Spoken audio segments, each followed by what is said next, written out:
Chapter 367. You two blind bastards. You're getting more and more unruly. The silver-armored cultivator scolded harshly. The middle-aged shopkeeper and the immortal monarch city guard knew that they had not only kicked an iron plate but also offended an expert from the same sect. We deserve to die. Please spare our lives, Lord Commander. We won't do it again. We were blind. Senior, please don't lower yourself to our level. We'll kowtow and apologize to you. Both of them knelt on the ground with a thump and repeatedly kowtowed to admit their mistakes, and they seemed to be extremely terrified. Junior Brother Shao, how do you think we should deal with these two blind bastards? The silver-armored cultivator asked politely. Haha, it's a small matter, but these two are too unruly. Their actions will definitely ruin the reputation of our Nanhua immortal sect. However, I've just arrived at the immortal sect and don't know how to deal with this. Let's do it according to the sect rules, Commander, Shaoling Yu said with a smile. Hearing that, the two men's faces turned ghastly pale. According to the sect rules, they would be crippled of their cultivation and expelled from the sect. If they were in those sects in the devil realm, the big shots of those big forces would definitely kill them. The silver-armored cultivator hesitated for a while before his face darkened and he said, Okay, we'll do as Junior Brother Shao says. We'll do it according to the sect rules. Before the two men could plead, the silver-armored cultivator attacked and shot out a beam of immortal light on each of them. The immortal light wrapped around the two men tightly and dissipated after 2 breaths. Their cultivation dropped from the immortal monarch to the early-stage Earth immortal realm. For any cultivator, it was almost impossible to cultivate again after such a drastic drop in cultivation level. Moreover, it wouldn't take long for their cultivation level to drop further, and they would eventually be annihilated. Get lost, the silver-armored cultivator said indifferently. The two men seemed to have aged instantly. They stood up slowly and walked out shakily. Junior Brother Shao, don't be angry. Our Nanhua Immortal School is too big and has many disciples. It's inevitable that there will be a few scums. After the two left, the silver-armored cultivator explained with a smile. Naturally, Shaoling Yu could understand this. However, he felt a little strange. This silver-armored cultivator was too straightforward and gave him too much face. He had said that they would be dealt with according to the sect's rules. Not only did the silver-armored cultivator not intercede for them, he even personally crippled their cultivations. It was truly strange. According to the sect's rules, the two of them should first be handed over to the sect's law enforcement hall. Now that this matter is settled, I won't disturb you any further. Goodbye. Take care, Junior Brother. Shaoling Yu wasn't familiar with the silver-armored cultivator and felt that he was a very scheming person. Thus, he didn't want to talk too much and left the city guard camp. After leaving the city guard camp, Shaoling Yu didn't go to sell the remaining sand crystals. Instead, he went to look for materials that he could use. However, less than 10 minutes after leaving the city guard camp, Shaoling Yu suddenly frowned because he found that someone was following him. Shaoling Yu secretly paid attention. To his surprise, he clearly felt that someone was watching him, but he couldn't find where that person was even when he released his mind. He couldn't even find that person in the crowd. Shaoling Yu was a careful person, so he didn't show any surprise and continued to wander on the street. While Shaoling Yu was wandering, the two men whose cultivation was crippled by the silver-armored cultivator arrived at the Nanhua Treasure Pavilion and went up to the 3rd floor together. The 3rd floor of the Nanhua Treasure Pavilion was very strangely decorated. There were no separate rooms, but pure white gauze curtains that hung from the ceiling to the ground. A chill that could penetrate one's bones faintly emanated from the curtains. The space here wasn't as big as it looked from the outside. The two men walked for nearly an hour using a certain mysterious footwork before their eyes suddenly opened up. At this moment, there was an ice bed in front of them. A woman in a long lavender dress was lying on it. The woman had one hand on her lower abdomen and the other hand on her forehead. Her eyes were tightly closed, as if she had been sleeping for a long time. Even though she was sleeping, the woman's mouth was slightly open, and her proud chest rose and fell slightly. Half of her lotus-like arm was exposed, and her pair of lotus feet weren't covered by shoes or socks. Coupled with her beautiful appearance, she really had a different kind of seduction that was intoxicating. The two of them stared blankly. From the woman's forehead that was smooth like jade, to her fine nose that was like sheep fat, to her small mouth that was bright red like a brush, to her long and even white neck, to her slightly rising chest and flat stomach. Everything seemed so perfect, especially the city guard who was originally a middle-stage immortal monarch. At this moment, he was almost a little dazed, and his eyes were full of lust. The middle-aged shopkeeper pulled the city guard away, and then the two men knelt on the ground. At this moment, the city guard came back to his senses. He thought to himself that his cultivation had dropped too much, and he couldn't resist the temptation of beauty. Ordinary immortal monarchs wouldn't show their greed on their faces when they saw a beauty in front of them. Disciple Go Xing greets head shopkeeper Qing Xian. The middle-aged shopkeeper called out in a low voice as he kowtowed. After a long time, the woman on the ice bed opened her eyes slowly, and she still looked sleepy. Go Xing, why did you disturb my sleep? The woman didn't get up, and her voice was lazy. Head shopkeeper, our cultivation bases have been destroyed, Go Xing said reluctantly. Hearing this, the woman frowned slightly. She scanned Go Xing and the middle-aged man with her consciousness and asked, "Who did it?" "Why?" Go Xing said the words that he had prepared beforehand. He said with hatred, "An immortal emperor of our Nanhua immortal sect came to our Nanhua treasure pavilion with dozens of sand crystals and wanted to sell them to us. I didn't know that senior immortal emperor, so I lowered the price." Perhaps Go Xing was too agitated, so he spoke very quickly. In just a dozen breaths of time, he had recounted the entire story. However, it was filled with resentment and dissatisfaction towards Xiao Lingyu, which even distorted the truth. "Don't think that you can fool me just because I just woke up. If you didn't cross the line, Qing Gong wouldn't have dared to destroy your cultivation bases." At this point, Qing Xian sat up and said, "Go Xing, you're getting bolder. How dare you collude with the city guard for personal gain?" Go Xing and the city guard were shocked and didn't know how to respond. Qing Xian stood up slowly and put on a pair of leather boots. After taking 2 steps, he said, "However, although you didn't follow the rules, that person didn't seem to follow the rules either. No matter what, the Nanhua Treasure Pavilion is under my management. Since he's a member of our Nanhua Immortal Sect, he shouldn't have come here to sell things. He didn't even tell us his identity. It's obvious that he set us up on purpose." Hearing this, Go Xing's eyes lit up. He said, Yes, you're right. If he told us his identity, I wouldn't have dared to go against him even if I had 100 times the courage. He did it on purpose, and he definitely didn't target us. All right, don't talk nonsense here. You have indeed made a mistake. Crippling your cultivation is also a punishment you deserve. I reckon that you have secretly hidden a lot of immortal stones all these years. Take them and buy a revival pill. Perhaps you will have a chance to recover your cultivation." After Qing Xian finished speaking, she waved at the two of them. After the two bowed again and again, they went downstairs together and disappeared into the sea of people in the blink of an eye. "I've been sleeping for almost 100,000 years.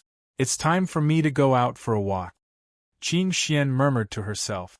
Then, she went downstairs and walked casually on the streets of Nanhua City.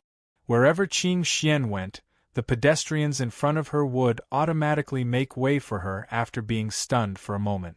Then, they would stare at her back with the pedestrians on both sides of the street. There were innumerable beautiful fairies in the celestial world, and there were also innumerable beauties with good temperament. However, there were really not many who would turn their heads 100% like Qin Xian. This was not a problem of temperament or appearance, but the special and cold aura that she possessed. Furthermore, her desolation and loneliness were even more eye-catching. Many pedestrians on the street followed Qin Xian unconsciously. They didn't dare to get close to her, as if it was an honor to look at her from afar. At this time, Xiao Lingyu was competing with the person who was secretly following him. He wasn't in a hurry at all. Instead, he was curious about who was following him, and what was their purpose. After walking around for half a day, Xiao Lingyu unknowingly arrived at the center of the city. Like most large cities in the Immortal World and Devil World, the City Lord's mansion in Nanhua City was also located in the center of the city. It was also the most bustling place in the city. However, in front of the City Lord's mansion was not a flat square. Instead, it was a garden with fake mountains, ponds, and countless low-grade but exceptionally beautiful flowers. Stalls were prohibited in the garden. Moreover, there weren't many idle people in the immortal world. Although immortals were far more leisurely than Devil Dao cultivators, very few people would go sightseeing in such a deliberately decorated place. Therefore, there weren't many people in the garden.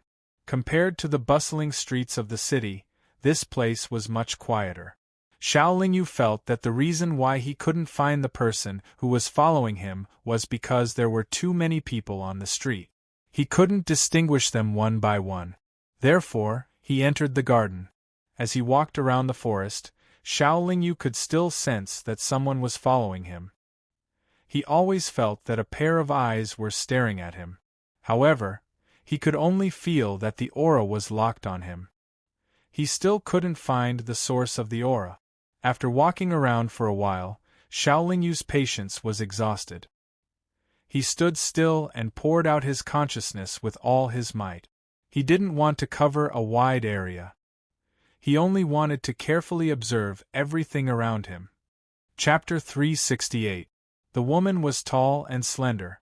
Her white clothes fluttered in the wind, and her black hair fluttered in the wind. She seemed out of place with the beauty of the garden. However, when she looked over, her almond-shaped eyes were cold to the bone. Xiao Lingyu could clearly feel a sense of breathtaking beauty. This woman's appearance is not inferior to Miaoying's. At that moment, all of Xiao Lingyu's attention was attracted. However, after praising in his heart, he suddenly came back to his senses. The woman had just appeared for less than a breath's time. Like a gust of fragrant wind, she directly bypassed Xiao Lingyu as if she had teleported. Xiao Lingyu was shocked. He originally thought that the woman was coming for him. In the end, she actually bypassed him. Moreover, her speed was so fast that it exceeded the limits of his perception with his eyes and mind. If the other party attacked him at this speed, Xiao Lingyu knew that he would not be able to dodge and could only take it head-on. If he did not set up a defense before the other party moved, he was afraid that in an instant, the other party would only need one move to kill him. Which scoundrel is spying here? After the woman bypassed him, she let out a delicate shout at the same time. She stretched out a palm and slapped the shadow of a large tree. In the shadow of the large tree, a figure immediately flew out. In an instant, the figure disappeared like a ghost. Even the woman could only frown and did not give chase. It was unknown whether it was because she could not catch up or because she did not want to. After the figure left, Xiao Lingyu could no longer feel that someone was spying on him. In his heart, he knew that the figure had been secretly following him. The figure just now dodged the attack and quickly escaped. The timing was extremely good and the speed was extremely fast. This made Xiao Lingyu a little worried. How could he be targeted by such a powerful figure? Since he could not figure it out, he decided not to think about it. Sooner or later, the mystery would be revealed. He just had to wait patiently. After shaking his head, Xiao Lingyu slowly walked out of the garden. Fellow Taoist, don't be in a hurry to leave. Unexpectedly, after taking 2 steps, he heard a woman call out to him from behind. Xiao Lingyu turned around again. The woman from just now walked over lightly, and said as she walked over, "Fellow Taoist, do you know the person who was hiding in the dark just now?" Xiaoling shook his head and said, "I don't know." The woman did not seem surprised at all and continued, "Fellow Taoist, you are being followed by such a strange person. I'm afraid that there will be a lot of trouble in the future." Xiaoling, on the other hand, said with a calm expression, "How can there be no trouble in cultivation?" The woman's expression did not change. "Fellow Taoist, I helped you to scare that fellow away." "Fellow Taoist, I helped you, but why did you leave without thanking me?" However, Xiaoling replied, "First of all, fellow Taoist and I are not familiar with each other. Fellow Taoist helped me for no reason, but I don't think it was necessarily to help me. Second of all, I deliberately lured him here, wanting to lure him to attack or show himself. Fellow Taoist, you scared him away, so why should I hypocritically thank you?"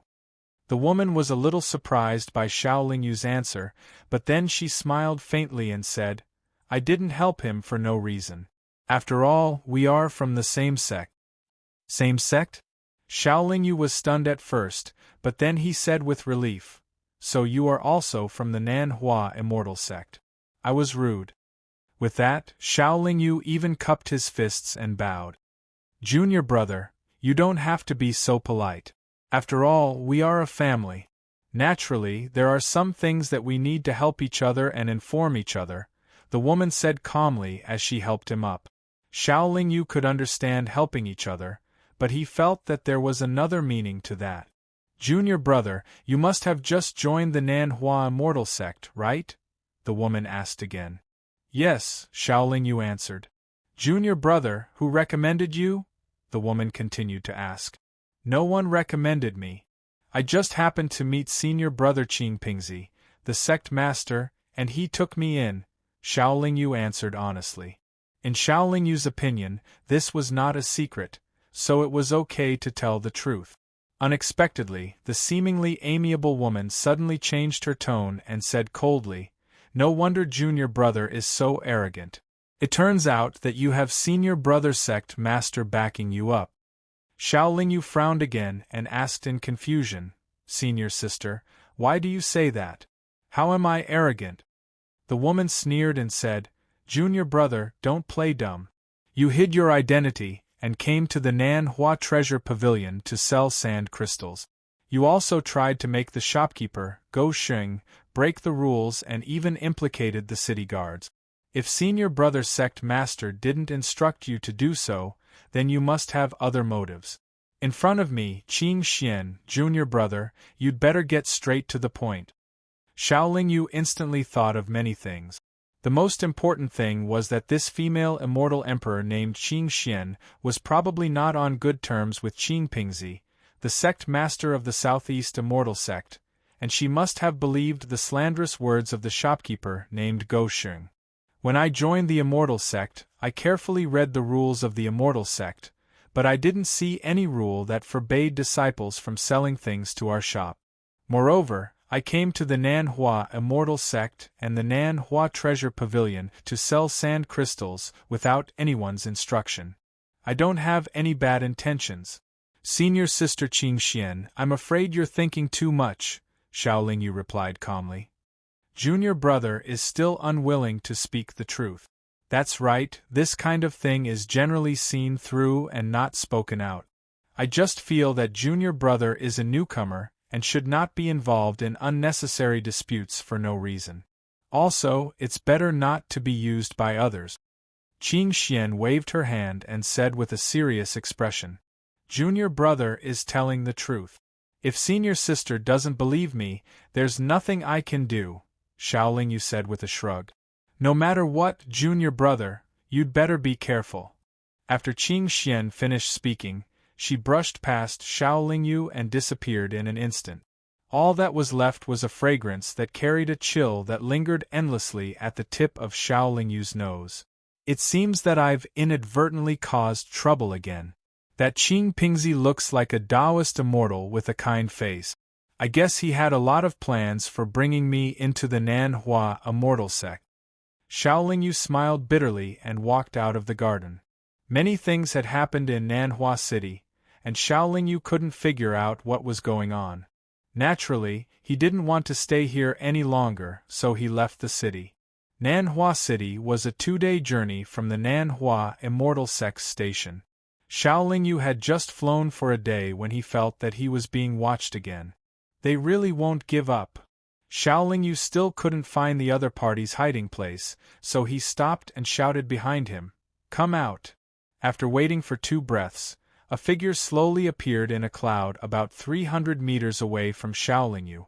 Xiaoling looked over but couldn't see the other party's face clearly. He could only see that the other party was wrapped in a black robe, and the figure flickered in the air. It looked more like an illusion than a real existence. Xiaoling was an experienced person, and he could see that the other party was acting like this because of the black robe. What surprised Xiaoling even more was that even though the other party was right in front of him, he couldn't lock onto him with his mind. However, he sensed the aura of a divine artifact from the black robe. The black robe was actually a divine artifact. "May I know why you've been following me?" Xiaoling asked with narrowed eyes. "I heard that you impersonated me, so I came to take a look," the other party said, and his voice was as fleeting as the figure. "You must have mistaken me for someone else. I've never impersonated anyone." Xiaoling shook his head and said, "I heard in the city that you called yourself Great Thief Nieyu. You were even captured by the city guards and brought into the city guards camp.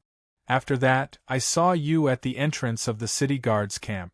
Do you still dare to deny this matter?" The person who came said with a cold smile, "So you're Great Thief Nieyu." Xiaoling came to a realization and said, "Someone colluded with the city guards to set me up. They purposely thought that I was you, and then brought me into the city guards camp." Nieyu said, "Since you were set up, why did they let you out?" Xiaoling smiled and said, "As for how I got out, it has nothing to do with you, right?" Nieyu snorted and said, "You're also from the Nanhua Immortal Sect, right?" Xiaoling nodded and said, "So what if I am?" "Haha." Nieyu laughed and said, "You're really funny. You couldn't catch me, but you got someone to impersonate me so that everyone would know that you caught me, Great Thief Nieyu, and did something to fish for fame. This matter really has nothing to do with me." Xiaoling curled his lips and said helplessly, "If you want to impersonate me, Great Thief Nieyu, you have to have the ability first. Let me see what you're capable of today." After saying that, Nieyu's figure actually disappeared before Xiaoling's eyes again. With a thought, the wings of speed immediately appeared behind Xiaoling, and then his figure turned into a silver stream of light and flew into the distance. Although Xiaoling was not someone who was afraid of battle, he did not want to engage in a meaningless battle with others, and he did not want to incur too much enmity with such a special and powerful figure. Unfortunately, no matter how fast he sped up, he could not shake off his opponent. That aura was tightly locked onto him. After around 100 breaths had passed, a sharp streak of cold light suddenly swept toward them from the space directly in front of them. Xiaoling immediately stopped and slapped the cold light with his palm. A scorching wave of fire gushed out from Xiaoling's palm and instantly burned the cold light into nothingness. "Divine fire? Not bad, you do have some tricks up your sleeve." Nieyu's voice came from the void. While it was still rippling in the air, countless sharp cold lights shone from all directions at the same time. Xiaoling stirred up the primordial true fire and enveloped his entire body. His palms were still waving around his body. Chapter 369. Great Thief Nieyu's advantage was obvious. He was able to turn invisible so that Xiaoling could not see him, let alone lock onto him. Therefore, he was completely suppressed and did not have to worry about being attacked by his opponent. Although Xiaoling was in a passive situation, his defensive power was not something that could be easily broken through. The unparalleled heat of the chaotic primordial flame and the toughness of his physical body were his advantages. The two of them were locked in a fierce battle in midair in the wilderness. One attacked with all his strength while the other attacked with all his means. After all, this place was between the Nanhua Immortal Sect and Nanhua City. Experts from the Nanhua Immortal Sect often passed by here. Xiaolingyu was more willing to continue the stalemate and was not in a hurry to end the battle. Moreover, Xiaolingyu took out his communication pearl while defending himself. In fact, he did not send out any messages. Great Thief Nye wasn't as patient as Xiaolingyu. He was also worried that the experts from the Nanhua Immortal Sect would suddenly arrive. When he saw Xiaolingyu taking out his messaging pearl, he knew that this stalemate couldn't continue and had to end quickly. Therefore, Great Thief Nyeyu's frenzied attacks suddenly stopped. He hid in the void and slowly approached his opponent like a cheetah, ready to strike at the best time. Xiaolingyu wanted to make Nyeyu anxious. In a battle of equal strength like this, the one who was anxious first was more likely to make mistakes. However, the atmosphere was extremely tense. Xiaolingyu could sense that his opponent was getting closer and closer to him. Moreover, his opponent must have a move that could break through his defense. He withdrew his consciousness to a radius of 300 meters around him and carefully sensed everything in this space. However, he was not in the Immortal Emperor stage and could not accurately grasp the changes in the space. Previously, Qing Xian could find Nyeyu in the shadow of the tree because she was in the Immortal Emperor stage. Xiaolingyu was not in the Immortal Emperor stage. Therefore, Great Thief Nyeyu must not be in the Immortal Emperor stage. Otherwise, he would not have to go through so much trouble.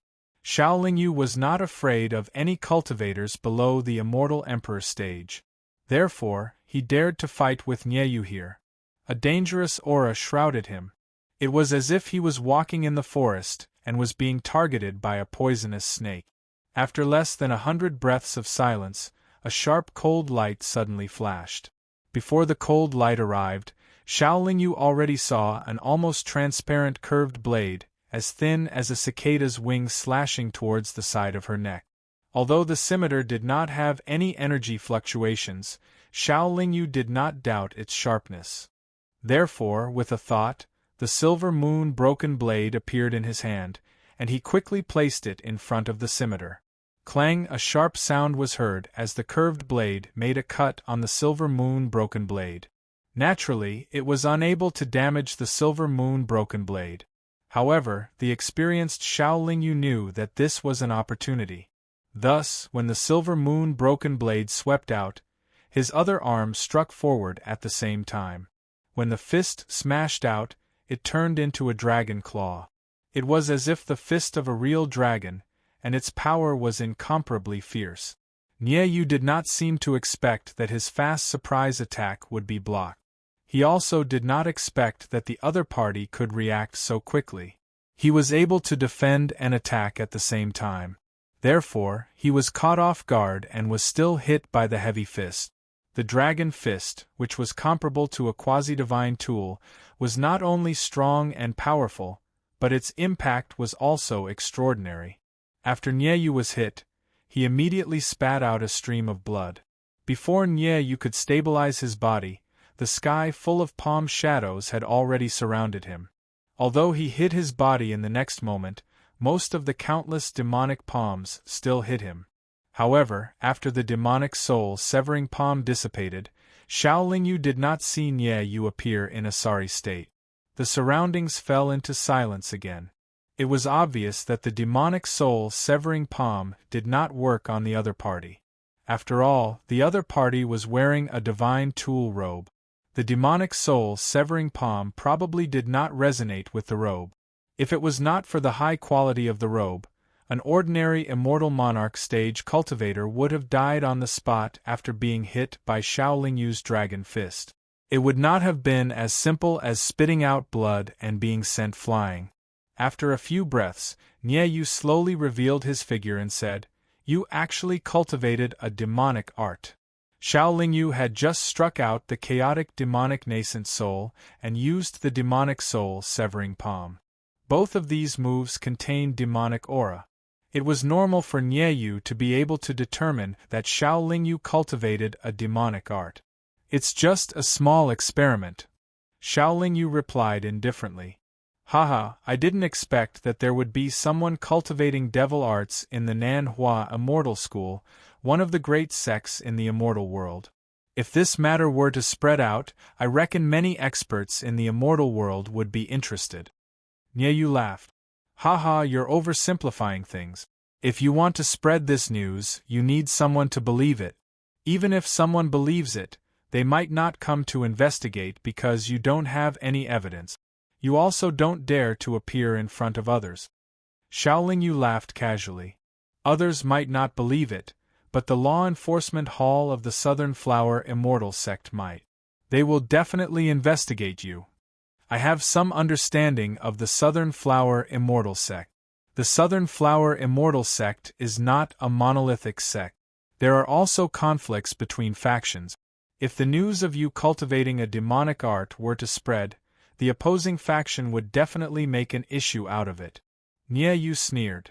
Since you know that there are conflicts between factions in the Southern Flower Immortal Sect, you must know that the experts behind me would step in and suppress this matter. Moreover, the internal affairs of the sect naturally have their own ways of dealing with it. You don't have to worry about it. Xiao Lingyu said nonchalantly. You are truly a genius. There are countless high-grade immortal techniques in the Nanhua Immortal Sect, yet you still chose to cultivate some Devil Dao immortal art. You have to divide your attention between two different cultivation paths, yet you still possess such strength. You are truly worthy of respect. Nieyu praised. If you're looking for someone to chat with, I'm sorry, but you've found the wrong person. I'm not interested in wasting my saliva here with you, Xiao Lingyu said impatiently. You must have just joined the Southern Flower Immortal Sect, right? Nieyu asked. I've already said that I'm not interested in chatting with you, Xiao Lingyu replied. He flapped his wings of extreme speed and flew forward. However, Nieyu caught up and said, I once stole from an early-stage immortal emperor of the Southern Flower Immortal Sect. I got a jade slip introducing the Southern Flower Immortal Sect in his cave mansion. It mentioned all the immortal emperors and immortal monarchs of the Southern Flower Immortal Sect, but you weren't mentioned. Therefore, I'm sure that you've just joined the sect. Nieyu didn't attack and Xiao Lingyu didn't attack either.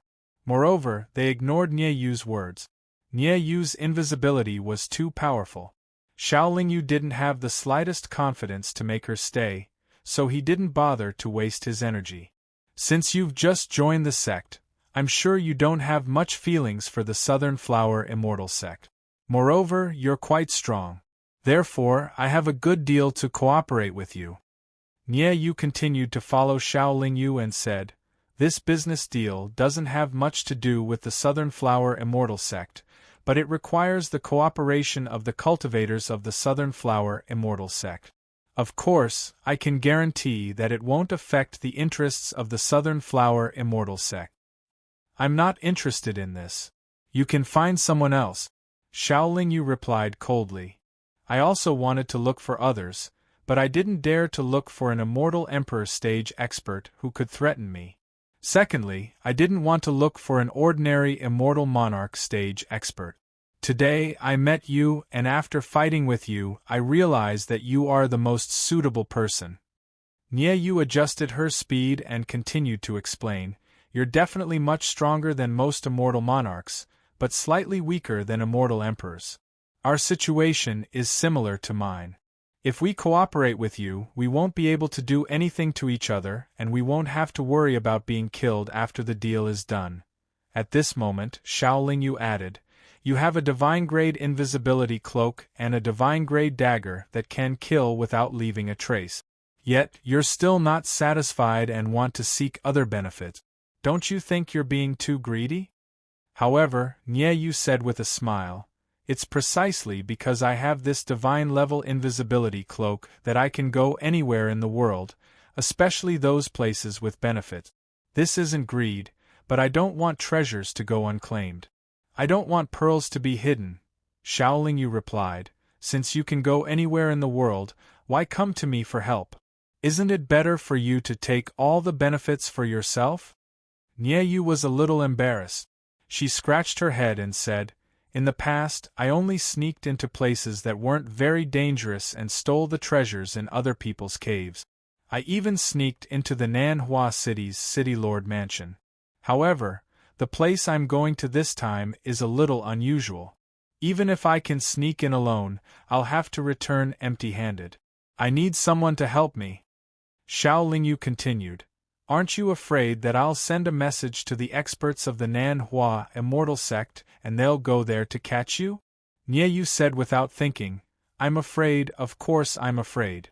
So if you cooperate with me, we'll have to swear on our souls that we won't tell anyone about this. Before we swear, I won't tell you too much about this matter." Xiao Lingyu still shook her head and said, "I'm not interested." Nyeyu was a little annoyed.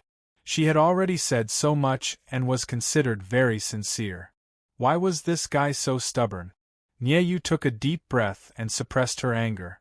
She said, "I can tell you first. There are a lot of immortal crystals there, so many that they can be piled up like a mountain." "I'm not interested." Xiao Lingyu's tone didn't change. "There are also a lot of rare materials, most of which are uncommon in the immortal world." Nyeyu continued to tempt him. "I'm still not interested." Xiao Lingyu shook his head. "There's also a divine artifact and a bottle of divine pills." Nyeyu added. "Haha." Xiao Lingyu only smiled. He felt that Nyeyu was lying to him. "All right, I don't know if there's a divine artifact or a divine pill in there. However, I'm sure that there's a 5-color origin flower that's suffused with a divine glow. It's definitely a divine grade, divine grade, divine grade, divine grade, divine grade, divine grade, divine grade, divine grade." Chapter 370. "I'm sure," Nyeyu answered with certainty. Xiao Lingyu's resolute expression immediately turned hesitant. The Chaoyuan flower was a very rare herb. If it glowed with 5 colors and had obvious divine power fluctuations, it was indeed a divine-grade herb. Xiao Lingyu was moved because the Chaoyuan flower was the best ingredient for him to break through the 5th revolution of the 9-revolution chaos formula. He did not have any hope at first, but after hearing Nyeyu's words, he could not help but be tempted. Nyeyu was first delighted when she saw Xiao Lingyu's expression, and then her expression turned solemn as she said to herself, "This person is probably extremely interested in the 5-color dawn flower as well. If he fights with me for it at that time, then a fight to the death can't be avoided. If you can swear that you saw the Chaoyuan flower there, I will cooperate with you once," Xiao Lingyu said after pondering for a moment. Nyeyu, on the other hand, was very straightforward. She directly swore an oath before Xiao Lingyu. "When do we do it?" Xiao Lingyu asked after Nyeyu swore the oath.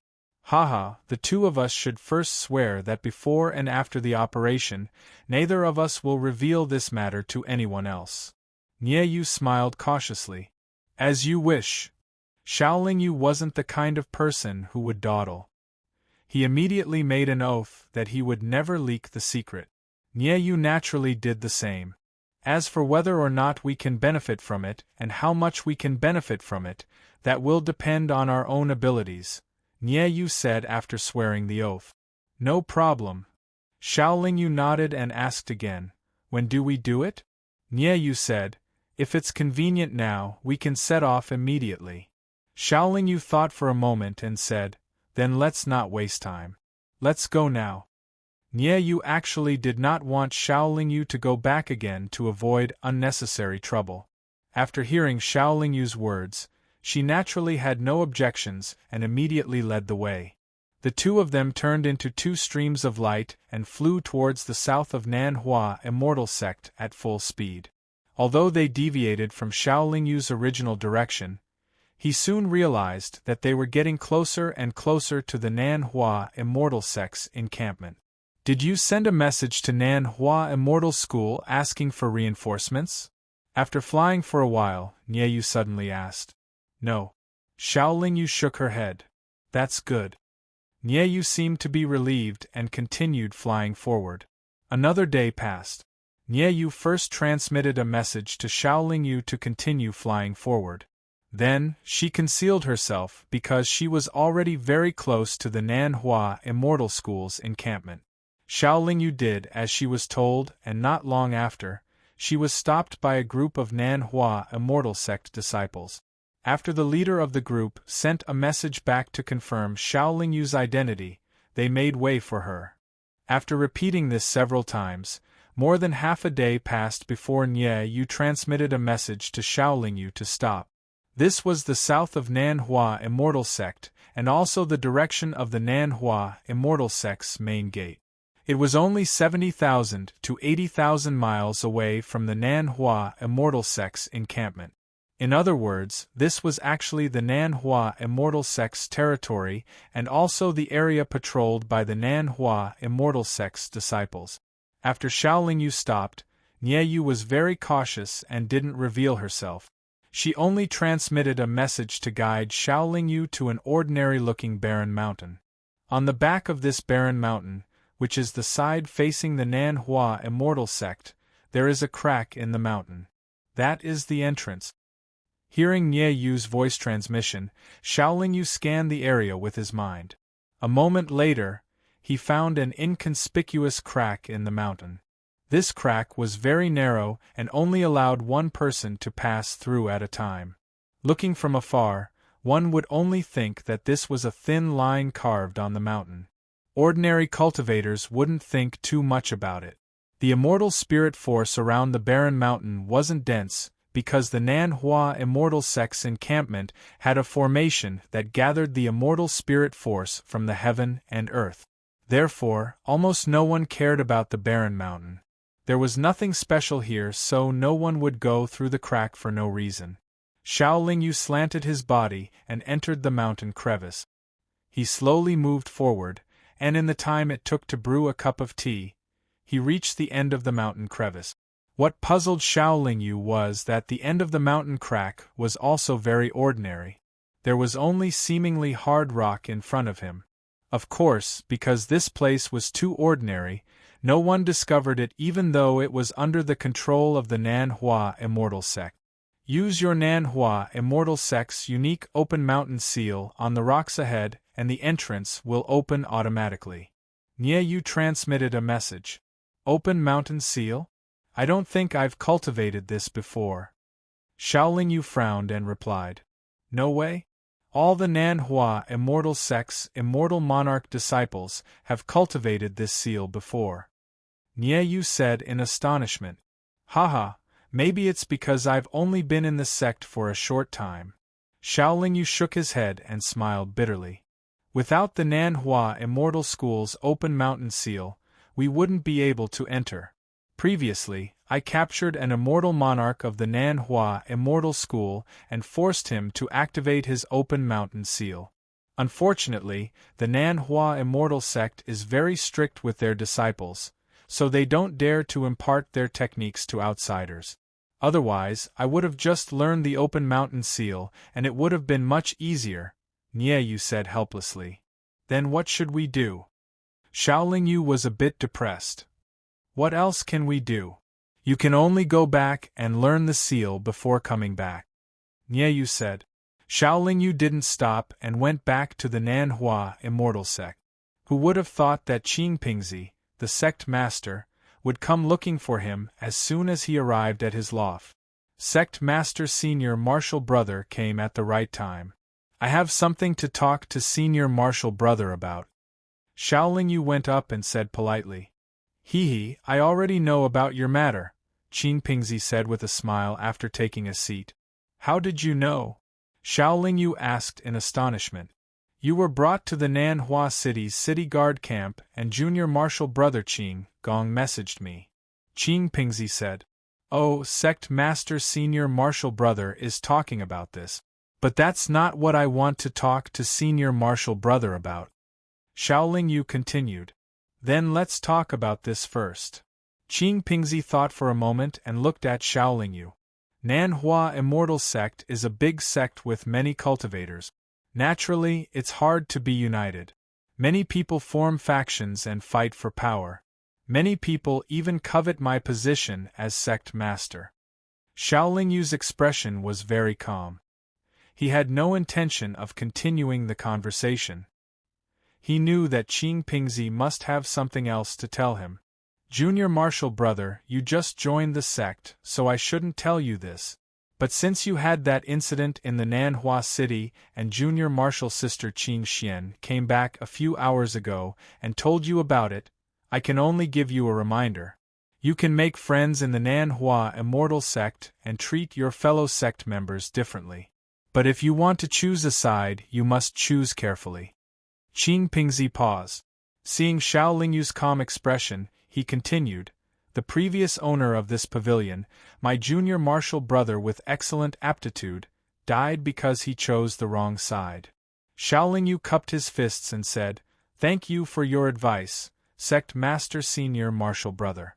Qing Pingzi continued, I'm the one who brought junior marshal brother into the sect. In the eyes of others, junior marshal brother must be on my side. But ever since I became the sect master, I've grown tired of fighting between factions. I only want to advance to the immortal venerable realm as soon as possible. So now, I don't want junior marshal brother to get involved in disputes. But I'll be responsible for junior marshal brother. As long as junior marshal brother cultivates diligently and achieves good results, I can guarantee that no one will dare to touch junior marshal brother in the Nanhua Immortal sect. Xiaolingyu was still very polite and said, Thank you for your advice, sect master senior marshal brother. Little brother can rest assured now. Qing Pingzi nodded and continued, There are actually 3 factions in the Nanhua Immortal sect. The first is the faction that I roped in before I became the sect master. The second is the faction of junior marshal brother Qing Wei, the head of the discipline hall. The third is the faction of junior marshal sister Qing Xian. Junior marshal brother Qing Gong, whom junior marshal brother met in the Nanhua city, is a member of the discipline hall. The original owner of this pavilion is the original leader of junior marshal sister Qing Xian's faction. Xiaolingyu could imagine that Qing Pingzi must have killed a lot of people when he became the sect master. The owner of this pavilion was probably killed by Qing Pingzi. Although Qing Pingzi looked kind, he could be a ruthless person at a critical moment. Junior marshal sister Qing Xian is stubborn, but she's not a scheming person. Junior marshal brother Xiao, you don't have to be too wary of her. Junior marshal brother Qing Wei's faction in the discipline hall should be the most careful of junior marshal brother Qing Xian's faction. Many of them greet you with a smile, but most of them have knives hidden behind their smiles. Qing Pingzi seemed to kindly remind Xiaolingyu again. Xiaolingyu had also interacted with Qing Gong before, and felt that this person was indeed very scheming, and indeed had a good attitude towards people from the same sect. He had also interacted with Qing Xian before, and although Qing Xian's cold and arrogant attitude made him unhappy, at least Qing Xian had spoken clearly. Now, tell me what you want to say. Qing Pingzi changed the topic. I want to learn some of the sect's unique spells and seals. Xiaolingyu replied. According to the sect's rules, you have to be at least 10,000 years in order to be taught the sect's unique spells and seals. This, Qing Pingzi looked like he was in a dilemma. This is a small matter. It shouldn't be a big deal to senior marshal brother, right? Xiaolingyu asked with a smile. It's indeed not a big deal. However, even I have to be careful. I can teach you privately, but you can't use it in front of the sect's cultivators for 10,000 years. Qing Pingzi nodded and said, Senior marshal brother, don't worry. I'm not an unreasonable person. Xiaolingyu replied. Qing Pingzi then took out a jade slip and handed it to Xiaolingyu before leaving. Chapter 371. Nanhua Immortal Sect had quite a number of Dharma spells and seals. Most of them were created and passed down by the sect's ancestors, and some of them were obtained by the sect's ancestors through fortuitous encounters. Since they were passed down, they naturally had their merit. The Open Mountain Seal was created by an ancestor of the Nanhua Immortal Sect. Only when one reached the monarch realm could one display its powerful might. Therefore, the Nan Hua immortal sect's disciples could only learn the open mountain seal after reaching the monarch realm. The open mountain seal was also a type of hand seal. However, it was different from hand seal spells like the Chaos Demonic Seal and the Nascent Soul Demonic Palm. It was a hand seal used for close combat. In order to display its power, one's palm had to come into contact with the target. It couldn't be used for long-range attack. It wasn't that the open mountain seal couldn't be used for long-range attacks, but its power was similar to ordinary seals. It could only display its greatest power when the palm seal came into contact with the target. The reason for this was that the open mountain seal required the cultivator to unleash a few palm strikes in an instant when they hit the target. This would cause ripples in the target's energy or body structure. Then, the cultivator would instantly gather and compress the energy, allowing it to quickly pass through the arm and strike the target through the palm. Once the target was hit by a few palm strikes, the energy or body structure in the target's body would definitely loosen. The cultivator who unleashed the open mountain seal would compress the energy, making it extremely sharp and high-level. Therefore, it could cut into the target's loosened body like a sharp blade, creating an extremely effective and powerful strike. There were two main difficulties in cultivating the open mountain seal. The first was how to quickly strike the same spot on the target's body. The second was how to rapidly compress one's energy in such a short period of time. Xiaolingyu didn't have to worry about the first difficulty because his target was an inanimate object that wouldn't move or resist. As for the second difficulty, it wasn't a problem for Xiaolingyu who had the blood crystal. The blood crystal was Xiaolingyu's compressed energy. He only needed to let the blood crystal explode with all its energy when he unleashed the open mountain seal. Most importantly, even if an ordinary cultivator could quickly compress their cultivation base, the tendons and meridians in their arms would not be able to withstand a large amount of high-quality cultivation base. If they were careless, before they could use the open mountain seal, they would cripple the tendons and meridians of their arms. However, this was still not a problem for Xiaolingyu.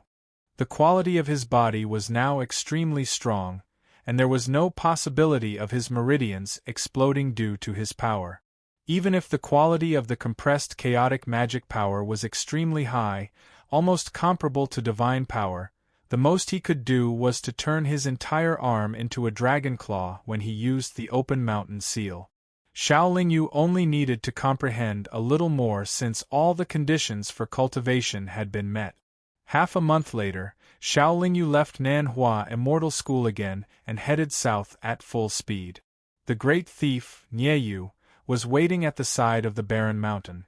When he saw Xiaolingyu, he was a little surprised and transmitted his voice. "You've learned it so quickly?" Xiaolingyu scanned the surroundings but still couldn't find Nieyu's hiding place. However, he still replied with an indifferent expression, "It's not like it's some peerless divine technique. Don't tell me it'll take a few hundred or a few thousand years. Hee, since you've learned it, let's not waste any more time. Let's go in quickly." Nieyu's voice sounded again. Xiaolingyu turned sideways and slowly entered the crack in the mountain. Soon they reached the end. Xiaolingyu pondered for a moment at the end of the rocks. Then, he suddenly struck out with his palm. The moment his palm touched a rock, he immediately withdrew it and struck again. In an instant, Xiaolingyu struck out 10 times. Then, a blood crystal exploded in his body. Vast chaotic magic power surged out wildly and blasted into the rock in an instant. The strange thing was that the seemingly ordinary rock did not crack. Instead, after a few moments it suddenly fluctuated, and then it actually disappeared. At this moment, all the rocks in front of Xiaolingyu were rippling like water. However, after that, they disappeared at a speed visible to the naked eye. A straight and narrow passageway slowly appeared, extending into the depths of the mountain. "All right, the entrance has been opened. Let's go in. There are many strange ferocious creatures guarding inside." As long as we don't touch anything inside, they won't appear. Once we touch anything, they will pounce out together, said Nyeyu. You're wearing a divine artifact invisibility cloak. If you quickly put away the treasures, you shouldn't alarm those ferocious creatures, right? Even if you alarm them, it should be difficult for them to find you, Xiaolingyu asked doubtfully as he walked slowly. All of the treasures inside are protected by powerful restrictions. Should I make any movements and come into contact with any of the treasures, I will be surrounded by countless ferocious creatures. Even if I remain invisible, I will still be attacked, Nyeyu said with a bitter smile. Even your divine artifact invisibility cloak can't block the attacks of those ferocious creatures? Xiaolingyu asked with a frown. If it's just one or two, I can easily deal with them. However, if there are too many of them, it will be difficult. Moreover, this place is too close to the Nanhua immortal sect. When I came last time, I didn't want to make too much of a commotion, so after being surrounded by countless ferocious creatures, I didn't take any of the treasures. As long as we don't take the treasures inside, those ferocious creatures won't be too fierce, explained Nyeyu helplessly. Approximately how long will it take for this exit to close? Xiaolingyu continued to ask. An hour. We have to get out before the exit closes because I don't know how to open the exit. Your mountain opening seal might not be effective inside, replied Nyeyu. After 100 breaths of time, Xiaolingyu first passed through a layer of completely transparent restrictions before arriving in a huge cave inside the mountain. This cave should have been pitch black, but because of the countless glowing gems on the walls and the mountain of immortal crystals on the ground, it didn't seem so dark. Xiaolingyu looked around and was a little shocked. The cave inside the mountain was so large that it was comparable to a valley. In the cave, there were large bubble-like rings of light. Apart from immortal crystals, treasures were stored in these rings of light. The rings of light looked weak, but they were restrictions created by experts and couldn't be easily broken by ordinary attacks. The cave was very quiet, so quiet that there was no sound, but it gave off a gloomy feeling. Do not release your soul power. Those creatures are very sensitive towards soul power. If you release your soul power, they will be able to easily lock down on you, Nyeyu reminded Xiaolingyu via secret vocal transmission. Xiaolingyu shook his head. Then how do we get the treasures? What's the strongest ferocious creature here? Xiaolingyu asked with a serious expression as he searched for traces of the 5-colored morning origin flower. You also have a divine artifact, so we'll naturally use the divine artifact to break the restriction rings of light and directly take the treasures inside. As for the strongest ferocious creatures here, they're all at the immortal monarch realm. With the two of us working together, we can completely protect ourselves. There's no need to be afraid of them. The reason why I asked you to come is because you're not afraid of the attacks of any immortal monarch realm existences. If you can work together with me, we'll be safe, Nyeyu said in a relaxed manner. Since that's the case, let's begin. Xiaolingyu took a deep breath and flew into the depths of the cave, while Nyeyu followed closely beside him. The two of them aimed at the center of the cave, because the 5-colored morning origin flower was there. The 5-colored morning origin flower was rooted in the mountain rocks, and its entire body was wrapped in a clearly thicker restriction rings of light, appearing very mysterious. It was very obvious that the two of them were determined to obtain the 5-colored morning origin flower, so they flew over at full speed, unwilling to be left behind. Xiaolingyu originally thought that his charging speed was already very fast in short distance, absolutely enough to show disdain for all cultivators below the Emperor realm, but unexpectedly, in the end, he was still a little slower than Nyeyu. Nyeyu was the first to arrive in front of the restriction light barrier of the 5-colored morning origin flower, and then the thin curved blade, that was almost as thin as a cicada's wing, flashed with cold light as it slashed towards the restriction light barrier. Hong, after the restriction light barrier was attacked, it immediately emitted a rumbling sound, and then the surface of the barrier flickered with a silver light, and at the same time, It released an extremely powerful aura impact, directly pushing Nie Yu's body far away. Nie Yu's sharp divine artifact was actually unable to break through the defensive ring of light.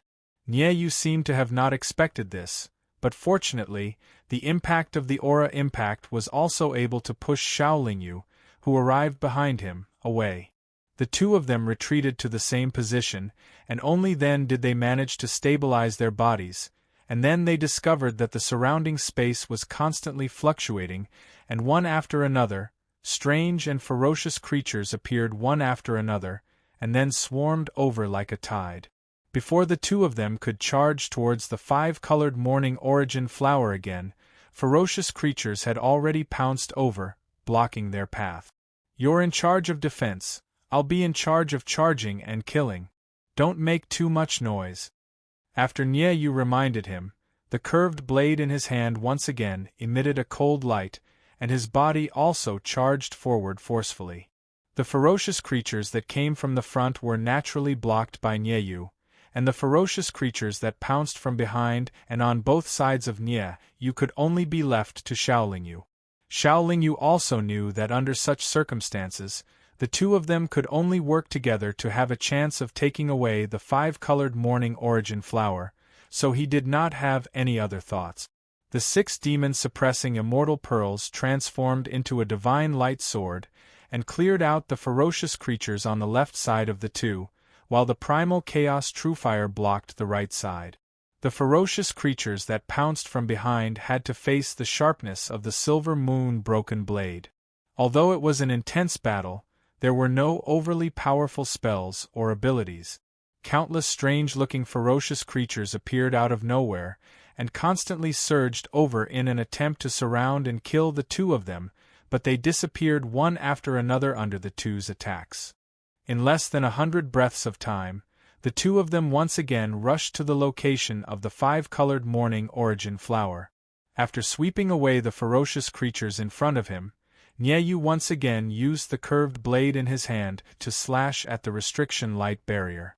Boom! Another powerful aura impact swept out, and Nie Yu and Xiaolingyu were once again pushed far away. Chapter 372.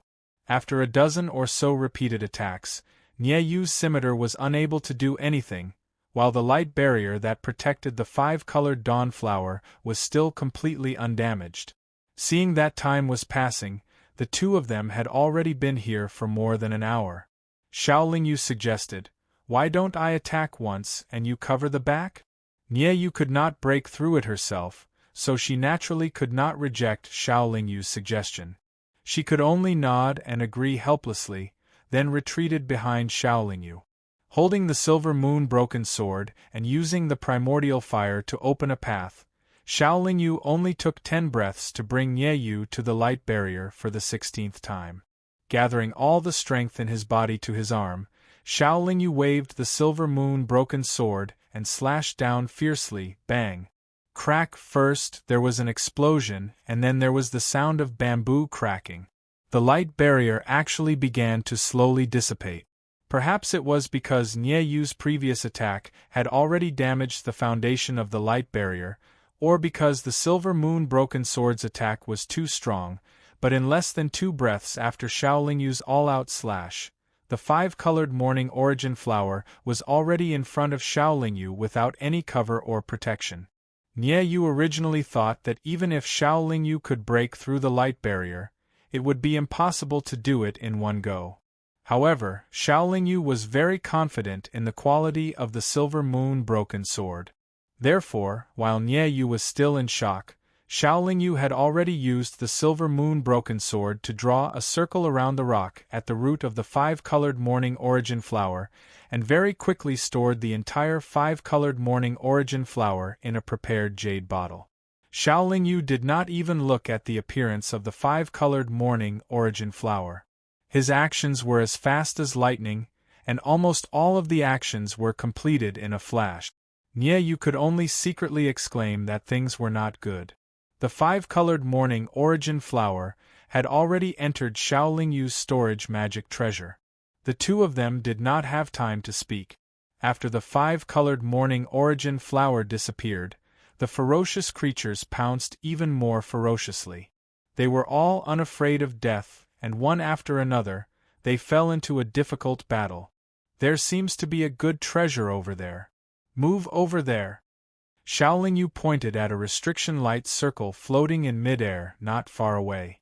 After he spoke, he rushed over. However, just as he moved forward, Nie Yu's figure behind him slowly disappeared. Seeing that it was Xiaoling Yu who had obtained the 5-colored morning origin flower, the beasts ignored Nie Yu who had disappeared and surrounded Xiaoling Yu. Xiaoling Yu had already expected Nie Yu to do something, so he was not caught off guard. With a thought, the primal chaos true fire surrounded his entire body, and the 6 demon-suppressing immortal orbs released a strong divine aura, guarding one side. Whether it was the primal chaos primordial fire or the demon-suppressing immortal orb, they were the most hated existences by these monsters. They were also existences that could restrain these monsters. They could help Xiaoling Yu reduce a lot of pressure. Xiaoling Yu was not very worried about the monsters here. He was worried that Nie Yu, who was hiding in the dark, would attack him because of the 5-colored morning origin flower. Now that he had obtained the 5-colored morning origin flower, Xiaoling Yu only suggested to continue collecting treasures to help Nie Yu get more benefit. Now that Nie Yu had hidden himself, it was obvious that he did not have good intentions. Xiaoling Yu did not need to get any more treasures. Under the protection of the primal chaos true fire and the 6 demons suppressing immortal orbs, Xiaoling Yu slowly walked towards the exit of the cave. He moved very slowly, but in less than 10 minutes, he was less than 30 meters away from the exit. However, just as he was about to enter the long and narrow exit, a cold light slashed horizontally at him. Xiaoling Yu knew that the cold light was released by Nie Yu's curved blade, so he did not dare to underestimate it. He also used the silver moon broken blade to release a chaotic blade light to meet it. Just as the chaotic blade light swept out from the silver moon broken blade, the cold light suddenly disappeared, and in the next moment it flashed to the side. He had already tested it before. Nie Yu's attack speed was extremely fast. Even Xiaoling Yu found it very difficult to defend. At this moment, he had to divert his attention to block those monsters. It was indeed a little troublesome and very dangerous for him to be attacked by Nie Yu. As Xiaoling Yu could not see Nie Yu's figure, he naturally could not withdraw the silver moon broken blade to block it. However, he could make the primal chaos true fire surge to the side. This time, Nie Yu did not retreat. His arm that was wrapped under his sleeve was still moving forward. The curved blade in his hand penetrated the primal chaos true fire and sliced horizontally. Xiaoling Yu immediately retreated, but Nie Yu's attack speed was too fast. The curved blade still cut the skin on his neck. If he did not retreat in time, he was afraid that his head would have been separated from his body. After dodging the opponent's killing move, Xiaoling Yu was also shocked and broke out in cold sweat. This great bandit Nie Yu obviously did not use his full strength when the two of them fought previously. What gave Xiaoling Yu the most headache was not the other party's divine weapon attack, but the other party's divine weapon quality clothes that were not afraid of the primal chaos true fire's burning. Nie Yu did not kill the other party with one attack. As the great bandit retreated, he disappeared into the cave. Xiaoling Yu wanted to take the opportunity to rush out, but he couldn't hide himself. Countless ferocious creatures all rushed at him, blocking the exit tightly. When he braced himself and rushed forward, Nie Yu's attack came again, forcing him to retreat again. Under this repeated cycle, Xiaoling Yu could only watch as the exit was blocked by rocks that appeared out of nowhere. Before the rock completely blocked the exit, Xiaoling Yu saw Nie Yu wrapped in a black robe. He also saw the cold smile on Nie Yu's face. Nie Yu knew that he could not kill Xiaoling Yu and take the colorless dawn flower in such a short time, so he deliberately schemed and left Xiaoling Yu in this cave. Although Nie Yu did not gain anything from this trip, he would not allow the 5-colored dawn flower to be taken away by others. As long as the treasure was still here, he still had a chance. By the time I capture another immortal lord from the Nanhua immortal sect to open the entrance, you would have been tortured to death by those monsters." Nieyu looked at the completely sealed entrance and said viciously. Then, he turned and left. Surrounded by countless monsters, Xiaolingyu did not panic too much. Instead, he sensibly retreated to a stone wall, pressing his back against the wall to avoid being attacked from all sides. His entire body was burning with the primal chaos real fire, which was comparable to the divine fire, and he had the divine light sword sweeping around. For a while, these monsters would not be able to do anything to him. However, there seemed to be no end to the monsters here.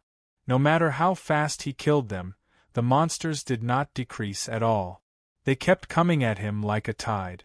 Xiaolingyu tried to use the silver moon broken saber to attack the rock wall.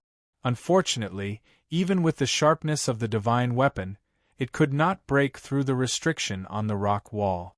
Moreover, every time the silver moon broken saber hit the rock wall, it would only cause the rock wall to ripple for a while before the ripple disappeared. He could guess that the attacks he used on the rock wall were all diverted or dissolved by the powerful restriction. They could not pose a threat at all. "It seems that I will be trapped here for a while," Xiaolingyu muttered to himself with a frown. However, Nieyu is gravely mistaken if he thinks that these monsters can kill me. I don't just occasionally study the demonic Tao, I am a demonic Tao person. Looking at the ferocious creatures that kept coming, Xiaolingyu's lips curled into a smile. Now that there was no one else around, Xiaolingyu no longer suppressed and concealed the demonic nature in his body. Even the life essence of the immortal supremacy hidden in his body began to emit a bloody light. Although these monsters were not demonic Tao, they all had extremely strong demonic nature. They seemed to feel that Xiaolingyu's aura was too familiar and intimate, so they stopped attacking. After circling around Xiaolingyu for a while, they slowly disappeared. In Nieyu's opinion, Xiaolingyu had only practiced a few auxiliary techniques of the demonic Tao. It was absolutely impossible for him to have such a strong demonic nature in the immortal realm. However, he was completely wrong.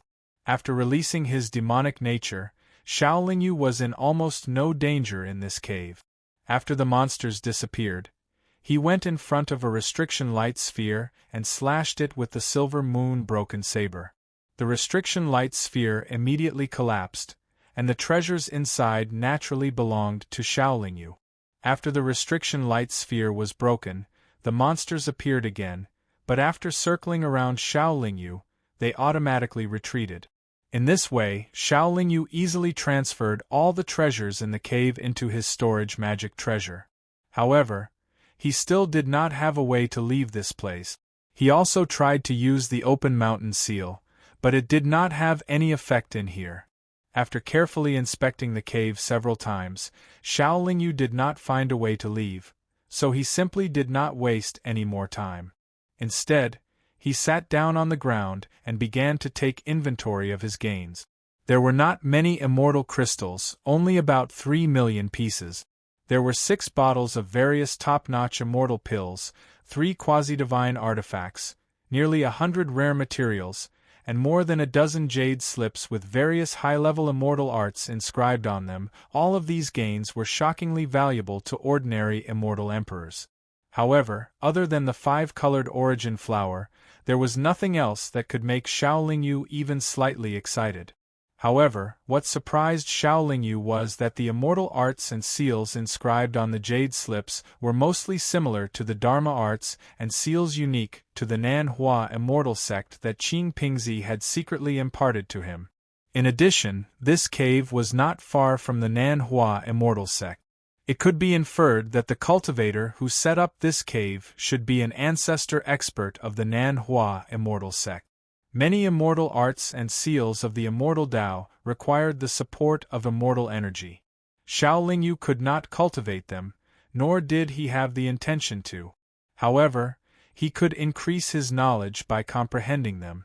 Since he had nothing to do, Xiaolingyu patiently studied them one by one. After nearly 200 years, Xiaolingyu stood up again. This was because he saw that the rock at the entrance was slowly disappearing. He knew that someone had opened the entrance with the open mountain seal. You came back in the end. Chapter 373. After 100 breaths of time, the transparent restriction at the exit suddenly fluctuated. Xiaolingyu did not look and knew that someone had come. The 6 demons suppressing immortal orbs that he had already prepared immediately surrounded him. With a buzz, the 6 demons suppressing immortal orbs surrounding the exit released a sacred light barrier at the same time, forming a sacred light barrier and constantly adding sacred light swords into it. Inside the sacred light barrier, it originally looked like a void, but after being hit by the sacred light swords for a few moments, a cultivator in a black robe revealed his figure. This black-robed cultivator was the great thief Nieyu, who had left for more than 200 years. However, contrary to his previous calmness, he now looked a little embarrassed. Great thief Nieyu never thought that he would encounter danger as soon as he entered. He still knew about the 6 demons suppressing immortal orbs that carried a strong sacred aura. The moment he was surrounded, he knew that Xiaolingyu had not been killed by the countless fierce creatures and had set up an ambush here to wait for him. Humph! Break for me! Great thief Nieyu did not panic. After regaining his senses, he swept the scimitar that was as thin as a cicada's wing towards the sacred light barrier. The defensive power of the sacred light barrier was comparable to a top-grade immortal artifact, so it naturally could not block the attack of the divine artifact. Great thief Nieyu broke the barrier with a single blow. However, as soon as the holy light shield shattered, great thief Nieyu did not have time to dodge or hide in the void again. Instead, a dragon claw covered in dark golden scales grabbed tightly onto her shoulder. Nieyu's reaction speed was not slow either. As soon as he was caught, he switched the divine artifact scimitar to his other hand and slashed at the dragon claw. Xiaolingyu did not retract his dragon claw, but took advantage of the fact that the other party could not break free to slash at great thief Nieyu's head with the silver moon broken blade. Nieyu knew that the silver moon broken blade was powerful, but at this time, he could not dodge even if he wanted to. He could only hope that his divine artifact black robe would defend him, and at the same time, bite the bullet and attack the dragon claw. The scimitar that was as thin as a cicada's wing struck Xiaolingyu's dragon claw, just like how Xiaolingyu's silver moon broken blade had easily struck Nieyu's head. The two people's attacks had similar effects. The scimitar cut open the dragon scales on the dragon claw, leaving a deep wound on the dragon claw. The silver moon broken blade also cut open the black hood on Nieyu's head, leaving a wound on Nieyu's head. Nieyu's black robe was a hooded robe that almost covered his entire body. That was why he was so completely invisible and his defense was impenetrable. However, the quality of this black robe was far inferior to the silver moon broken blade, just like how Xiaolingyu's dragon scale was far inferior to the true god curved blade.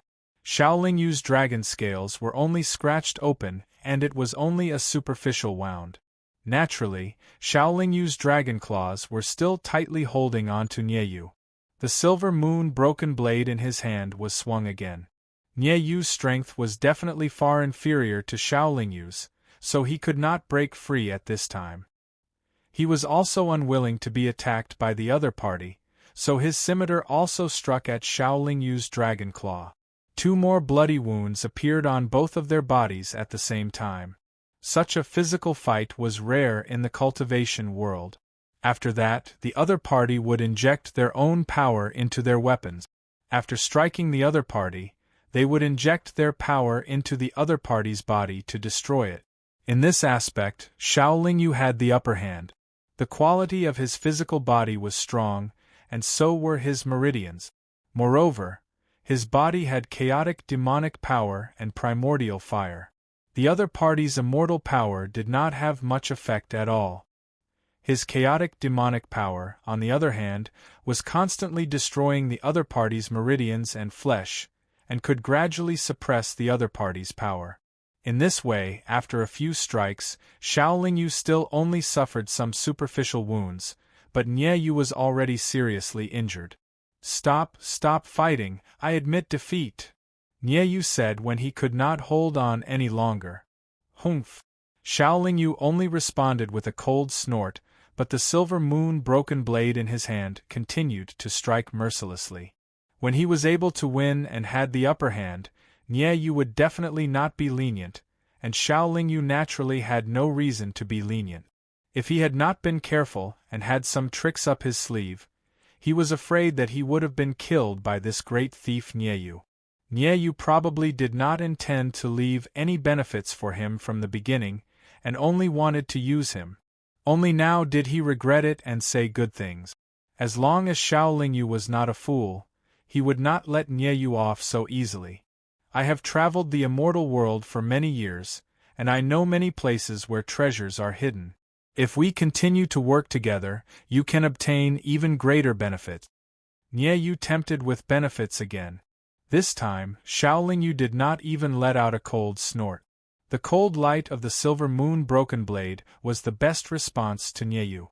Both of them were drenched in blood, and there were wounds that exposed their bones, making them look extremely miserable. However, the chaotic demonic energy that was injected into Nye Yu's body was increasing, and it had already destroyed his flesh and meridians. Moreover, it had already invaded his dantian. When the chaotic demonic energy wrapped around Nye Yu's immortal nascent soul, it was as if Nye Yu was completely imprisoned by Xiaolingyu, and he could no longer move. Only then did Xiaolingyu stop. He wiped the bloodstains on his face and revealed a somewhat ruthless sneer. Xiaolingyu would never be lenient to people who deliberately schemed against him, so he did not give Nye Yu a chance to beg for mercy. He directly shook his power and scattered Nye Yu's immortal nascent soul. Nye Yu's expression that was clearly filled with fear and shock froze on his face. Then, his body fell weakly, and the vitality in his body quickly dissipated. When the immortal nascent soul collapsed, the body would collapse, and the life essence would dissipate along with the soul's consciousness. After pondering for a moment, Xiaolingyu did not hurry to heal his injuries. He immediately pressed his palm on Nye Yu's head. Before Nye Yu completely died, he wanted to search his soul. Although Nye Yu's cultivation level was higher than Xiaolingyu's, he was currently in a special state and could not resist Xiaolingyu's soul-searching technique. His memories that had not dissipated were all transferred to Xiaolingyu's consciousness. However, Nye Yu's consciousness dissipated too quickly. Xiaolingyu only transferred less than 1/3 of his memories, and he was completely dead.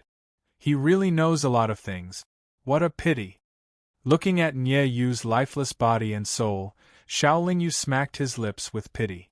After Nye Yu's death, all of his collections, including the black robe on his body, were given to Xiaolingyu. Nye Yu's collection was very rich, and even ordinary immortal emperors could not compare to it. Moreover, this was without taking into account the 2 divine weapons. However, Xiaolingyu did not care much about the other collections, but he was very interested in this black robe. It's a little damaged. I don't know if it can be repaired. Xiaolingyu held the black robe that had been cut by the silver moon broken saber, and the pity on his face deepened.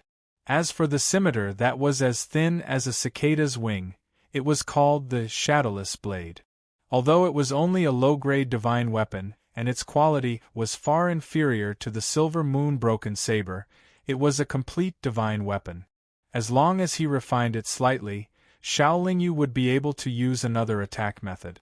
Naturally, Xiaolingyu could not stay here to heal his injuries. While the exit was still open, he left the cave without looking back. Instead of returning to the Nanhua Immortal Sect directly, Xiaolingyu continued to fly south after leaving the mountain crack. Only when he was completely out of the patrolling area of the Nanhua Immortal Sect's disciples did he casually find an ordinary ferocious beast den in a small forest. He chased away the ferocious beasts inside and set up some restrictions at the entrance before entering seclusion to heal his injuries. Seclusion to heal injuries was different from seclusion to cultivate. There was no need to concentrate, so Xiao Lingyu did not need to find a particularly secluded place. He could end his seclusion at any time. Xiao Lingyu still had his own good methods to heal the injuries of his physical body. He first regulated his breathing for a period of time, and then took out some body transformation materials that he had prepared in advance. After making a pot of medicinal soup, Xiao Lingyu's injuries were completely healed after soaking in it for a while.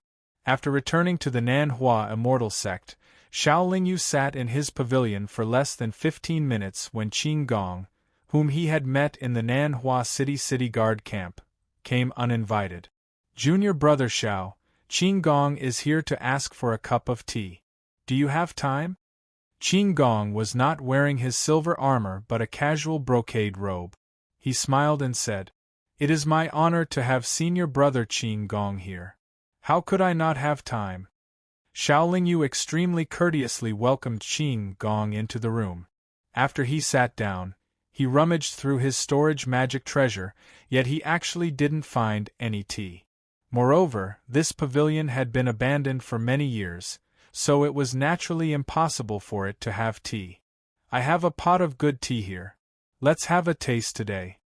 Seeing Xiao Lingyu's troubled expression, Qin Gong naturally guessed something. Thus, as he spoke, he waved his sleeve on the table and a teapot and several teacups appeared on the table. Regardless of the quality of the tea, just this tea set alone was of extraordinary value. Qin Gong picked up the teapot and poured tea into the teacups as he said, "Junior brother, you just joined the sect not long ago. You shouldn't have gotten to know other disciples, right?" Xiao Lingyu shook his head and replied, "I haven't." Qin Gong placed the cup filled with tea in front of Xiao Lingyu and said, "Junior brother should walk around the sect more. Otherwise, others will say that junior brother is aloof and arrogant." Xiao Lingyu nodded and said without any change in expression, "Thank you for the reminder, senior brother." Qin Gong poured a cup for himself and the two of them took a sip before he continued, "Junior brother, you shouldn't have offended senior sister Qin Xian, right?" Xiao Lingyu frowned slightly and did not understand what Qin Gong meant. He could only shake his head.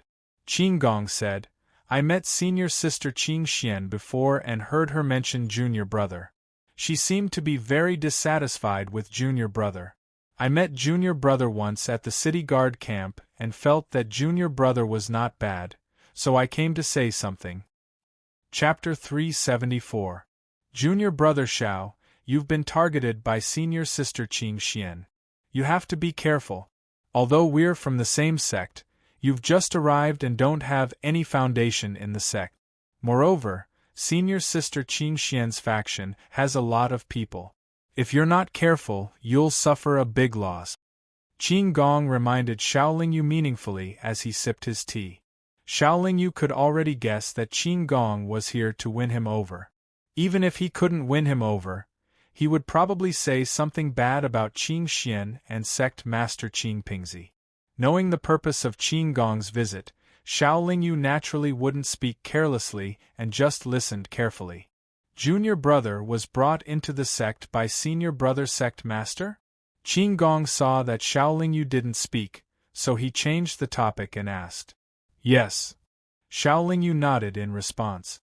Since senior brother sect master ascended to the position of sect master, he spent most of his time in seclusion.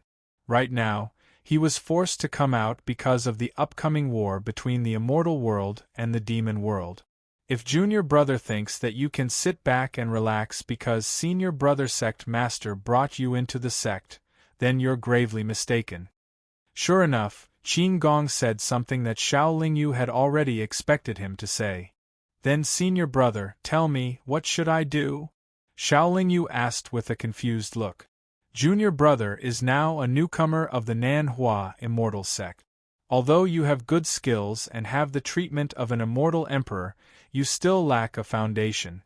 Junior brother is also a smart person, so you should know how to protect yourself. Qin Gong said vaguely. Senior brother means that junior brother should find a foundation for himself as soon as possible? Xiao Lingyu asked. A rootless duckweed can't withstand the wind and rain. Qin Gong sighed. Seeing that Xiao Lingyu seemed to be moved, he continued, Now, the Nanhua Immortal School is divided into 3 parts. Senior Brother Sect Master's branch seems to be in control, but in fact, since the last time, they have already consumed too much energy and are unable to control the overall situation. Senior Sister Qing Xian has also been depressed for many years because of Senior Brother Qing Lu's death. Without Senior Brother Qing Lu's support, her branch isn't very strong. They only control the management of the sect. They only have immortal stones and not many experts. Xiao Lingyu asked curiously, What about the other branch? When Qin Gong heard Xiao Lingyu's words, his eyes lit up, and he said proudly, To tell you the truth, I am a member of the other lineage. Now, among the 3 branches of the Nanhua Immortal School, our branch is the strongest. Not only is Senior Brother Qing Wei in our branch a late-stage immortal emperor, but he also knows the rules of the sect and is supported by many immortal emperors. Most of the elite disciples of the sect who are guarding the various cities outside the sect are also our people. So there are so many things involved. It seems that I have to be more careful in the future. Xiao Lingyu nodded, but he didn't express his intention to join any branch. Junior Brother Xiao, if you join our branch, you don't have to be so careful and don't have to worry about Senior Sister Qing Xian finding trouble with you. Qin Gong went straight to the point. Junior Brother will seriously consider it. Xiao Lingyu still replied vaguely. After thinking for a while, Qin Gong felt that Xiao Lingyu didn't really understand the overall situation of the sect, so he wasn't in a hurry.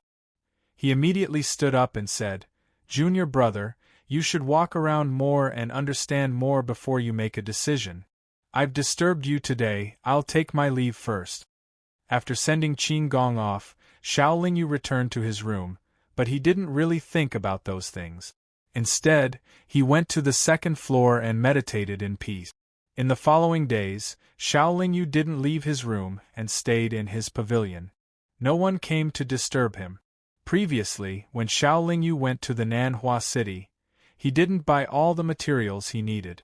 Therefore, after adjusting and organizing in the Nanhua Immortal School, he decided to go to the East Royal City to take a look. Now that he had obtained the 5-colored origin flower for reaching the 5th revolution, Xiao Lingyu couldn't wait to gather all the materials.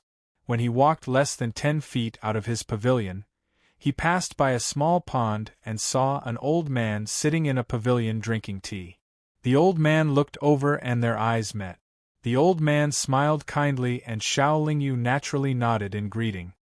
This should be Junior Martial Brother Xiao who just entered the sect, right? The old man stood up and said with a smile. Since the old man greeted him, Xiao Lingyu naturally couldn't ignore him. He nodded and said, Yes, I am. Junior Martial Brother Xiao, if you don't mind, you can come and have a drink with me. The old man pointed at the tea on the stone table and said, I still have some things to do today, I won't disturb you. Next time, I'll treat you to a drink. Xiao Lingyu said apologetically. The old man didn't expect Xiao Lingyu to reject him like this, but after being stunned for a moment, he still said, There are many things going on outside, don't worry too much. It's rare for us to have half a day of leisure. Cultivators like us are busy cultivating every day, we should be free when we're free. Junior Martial Brother Xiao, coincidentally, I have some things to say to you today, I hope you can give me some face. Since the old man had already said so much, and Xiao Lingyu really didn't have anything urgent, he could only bite the bullet and enter the pavilion. Then, he sat opposite the old man. Since Junior Martial Brother Xiao has something urgent, I won't beat around the bush. I'm the steward of the sect's External Affairs Hall. Today, I'm looking for Junior Martial Brother Xiao to invite Xiao Lingyu to join our faction. Although Junior Martial Brother has just entered the sect, I'm sure you have some understanding of the sect's current situation. Junior Martial Sister Qing Xian, who is in charge of our faction, is currently the strongest person in the sect. Even senior martial brother Qing Pingzi is slightly inferior to her. Moreover, our faction controls the entire sect's economic lifeline. More than 70% of the sect's immortal stone income is earned by us. The old man looked at Xiaolingyu's expression as he said this. Seeing that Xiaolingyu was very calm, he continued. If junior martial brother Xiao joins us, I don't dare to say anything else, but at least you will never lack immortal stones. Moreover, the sect will also have what an immortal emperor cultivator should have. Compared to Qin Gong, this old man was more direct and straightforward, without so many twists and turns. However, Xiaolingyu couldn't help but think of a problem. Even though he had just joined the sect, the three factions of Nanhua Immortal Sect were already fighting over him. One could imagine how intense the competition in Nanhua Immortal Sect was now. They must be thinking of fighting for as much as they could. Sect Master Qing Pingzi must have talked to everyone about Xiaolingyu joining Nanhua Immortal Sect and also mentioned that Xiaolingyu was now enjoying the treatment of an immortal emperor disciple. Regardless of Xiaolingyu's strength, just the treatment of an immortal emperor disciple was enough for the three factions to pay attention to him. After all, even Nanhua Immortal Sect needed many years to have an immortal emperor. Junior martial brother, what do you think? The old man asked directly. Perhaps because Qing Xian was a straightforward person, so were her subordinates and followers. Xiaolingyu was also a straightforward person, but he still wanted to be tactful about this matter. Can you give me some time to think about it?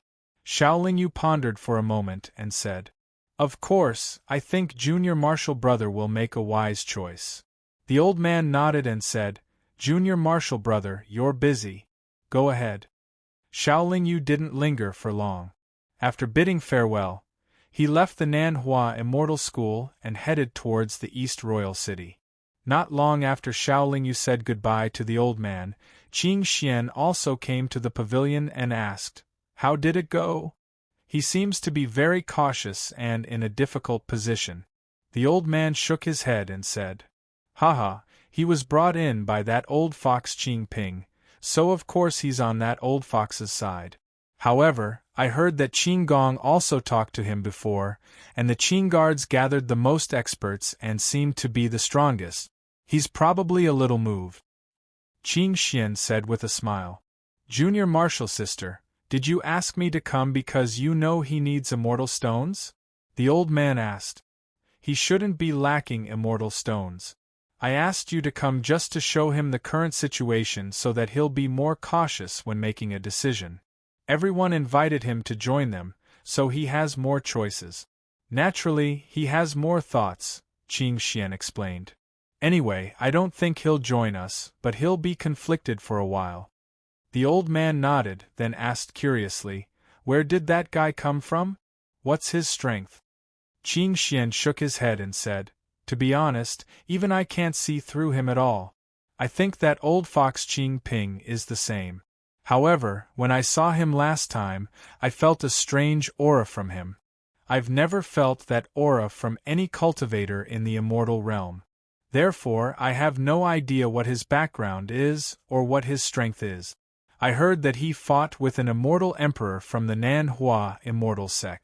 Not only did he not do anything, but he also quickly melted a quasi-god artifact. Now we can at least confirm that he has the divine fire in his body. To be able to hide the divine fire in his body must be very strong. I think that old fox Qing Ping and the Qing guards have taken a liking to this. If that's the case, we should try to get him. The old man nodded. Xiaolingyu didn't think too much about it. His temporary stay in the Nanhua Immortal Sect was just a temporary measure. He didn't really want to make a name for himself in the Nanhua Immortal Sect and didn't want to get involved in the conflict between the three factions. The three factions all had quite a number of immortal emperors. Xiaolingyu couldn't even deal with an immortal emperor. Once he got involved in the conflict, he would only be cannon fodder. After half a year, Xiaolingyu flew to the East Royal City. He didn't do anything and went straight to the mercenary army's branch building. Only 200 years had passed and the mercenary army's mission hadn't been fully spread out yet. Naturally, they couldn't find Anya. This was within Xiaolingyu's expectations, so he wasn't too disappointed. After leaving the mercenary army's branch building, Xiaolingyu started shopping in the material stores in the East Royal City. He was already very rich, so when purchasing materials, as long as the price was not too outrageous, he would buy them directly. Chapter 375. After spending a few days, Xiaolingyu went through all the material stores in the East Imperial City. He had collected almost all the materials that he could find. There were only a few materials that required more time and luck to obtain. However, Xiaolingyu was not in a hurry to find them. It was not the right time for Xiaolingyu to break through to the fifth revolution of the 9-revolution chaos formula. His most important task now was to raise his realm to the level of an immortal lord. Once he became an immortal lord and cultivated to the peak of the late-stage immortal lord, that would be the best time for him to break through to the fifth revolution. For ordinary cultivators, it would take at least a few million years to reach the peak of the late-stage immortal monarch realm from the early stage to the late-stage immortal monarch realm. Even the most talented cultivators would need at least a few 100,000 years, unless they encountered a heaven-defying opportunity. The cultivation of the chaotic energy did not pay much attention to the cultivation environment because the chaotic energy was everywhere. It was not like the immortal world where it was difficult to find the demonic spirit energy or the immortal spirit energy. Even though Xiaolingyu's chaotic energy had turned into chaotic demonic energy, as long as he had enough demonic crystals to support his cultivation, he could still cultivate in the immortal world without any hindrance. At this moment, Xiaolingyu happened to return to the square in the center of the city. He walked to the statue of the East Imperial Kingdom and once again admired the elegance of the ancient powerhouses of Earth. This statue was as tall as the clouds, and it looked like an expert that could support the heavens and the earth. It had the attitude of looking down on the world and showing disdain for all. It caused those of the younger generation to feel inferior and insignificant when they looked up to it. The statue was carved here by the later generations, and there was probably no secret behind it.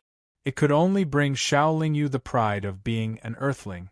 After looking at it for a while, Xiaolingyu was about to leave, but just as he turned around, he saw a familiar face. This familiar face looked very young. He had sharp eyebrows, bright eyes, red lips, and white teeth. He stood with his hands behind his back under the statue, and there was an indescribable calmness and carefreeness about him. This person was the person in charge of the information network that Xiaolingyu saw when he went to the East Imperial Kingdom. We are truly fated to meet again here. The young cultivator acted as though he had just seen Xiaolingyu. At first, he was surprised. Then, he greeted her with a smile. Haha, fellow Taoist, I'm surprised that you have the time to come here and pay your respects to the statues of our predecessors, Xiaolingyu replied with a smile. Regardless of whether I'm free or not, I'll come here every once in a while to take a look. The young cultivator shook his head. Oh? Could it be that there's some secret behind this? Xiaolingyu asked curiously. There's nothing special about it. I'm just looking at the statues of the ancients and imagining the prosperity of the antiquity age. The mighty techniques and spells of the ancients will stop me from being blinded by arrogance. It will give me more motivation to fight and not be numbed by cultivation. The young cultivator earnestly said. So that's how it is. I thought fellow Taoist had some connections with this ancient expert, Xiaolingyu said meaningfully. Although we don't have a deep connection, we do have some connections, the young cultivator said indifferently. Xiaolingyu pondered for a moment. Then, she suddenly said, there's something that you probably don't know. Earth no longer exists in the cultivation world. Hearing this, the young cultivator immediately frowned and looked at Xiaolingyu in surprise. But then, he sighed and said, sigh, even though the ancient experts of Earth took great pains to hide Earth away from the prosperous cultivation world, it was still difficult to ensure that it would last forever. Every planet has a lifespan like a living creature. It's impossible for it to last forever. Earth is the same. Xiao Lingyu continued. I saw that fellow Taoist was a little sad when you heard this news. Could it be that fellow Taoist is a descendant of Earth? The young cultivator smiled and said, although I feel that we are fated to meet, it doesn't mean that fellow Taoist can ask me about it. Xiao Lingyu replied calmly, then I was rude. The young cultivator waved his hand casually and said, I feel that fellow Taoist is more like a descendant of Earth. Otherwise, why would you be so interested in Earth? Xiao Lingyu felt that she couldn't continue to play tricks with this young cultivator. This was because although the other party seemed relaxed, he was very careful with his words. Xiao Lingyu couldn't trick him at all, let alone get any useful information from him. Since that was the case, she might as well lay all her cards on the table and see how the other party would react. After deciding on a plan, Xiao Lingyu stared at the young cultivator and said, fellow Taoist guessed correctly. I am indeed from Earth. Moreover, I came to the cultivation world on the day of Earth's destruction and obtained the opportunity to cultivate. The young cultivator didn't look surprised and said, actually, I already guessed that fellow Taoist is a descendant of Earth. But since fellow Taoist didn't want to tell me the truth, I didn't dare to ask. However, there is one thing that I don't understand. With fellow Taoist's current cultivation, you should have ascended to the immortal world many years ago. Why did you say that Earth was destroyed not long ago? Xiao Lingyu didn't answer and asked instead, fellow Taoist, you should be able to tell me now whether you are a descendant of Earth or not, right? The young cultivator nodded silently. Xiao Lingyu didn't question it.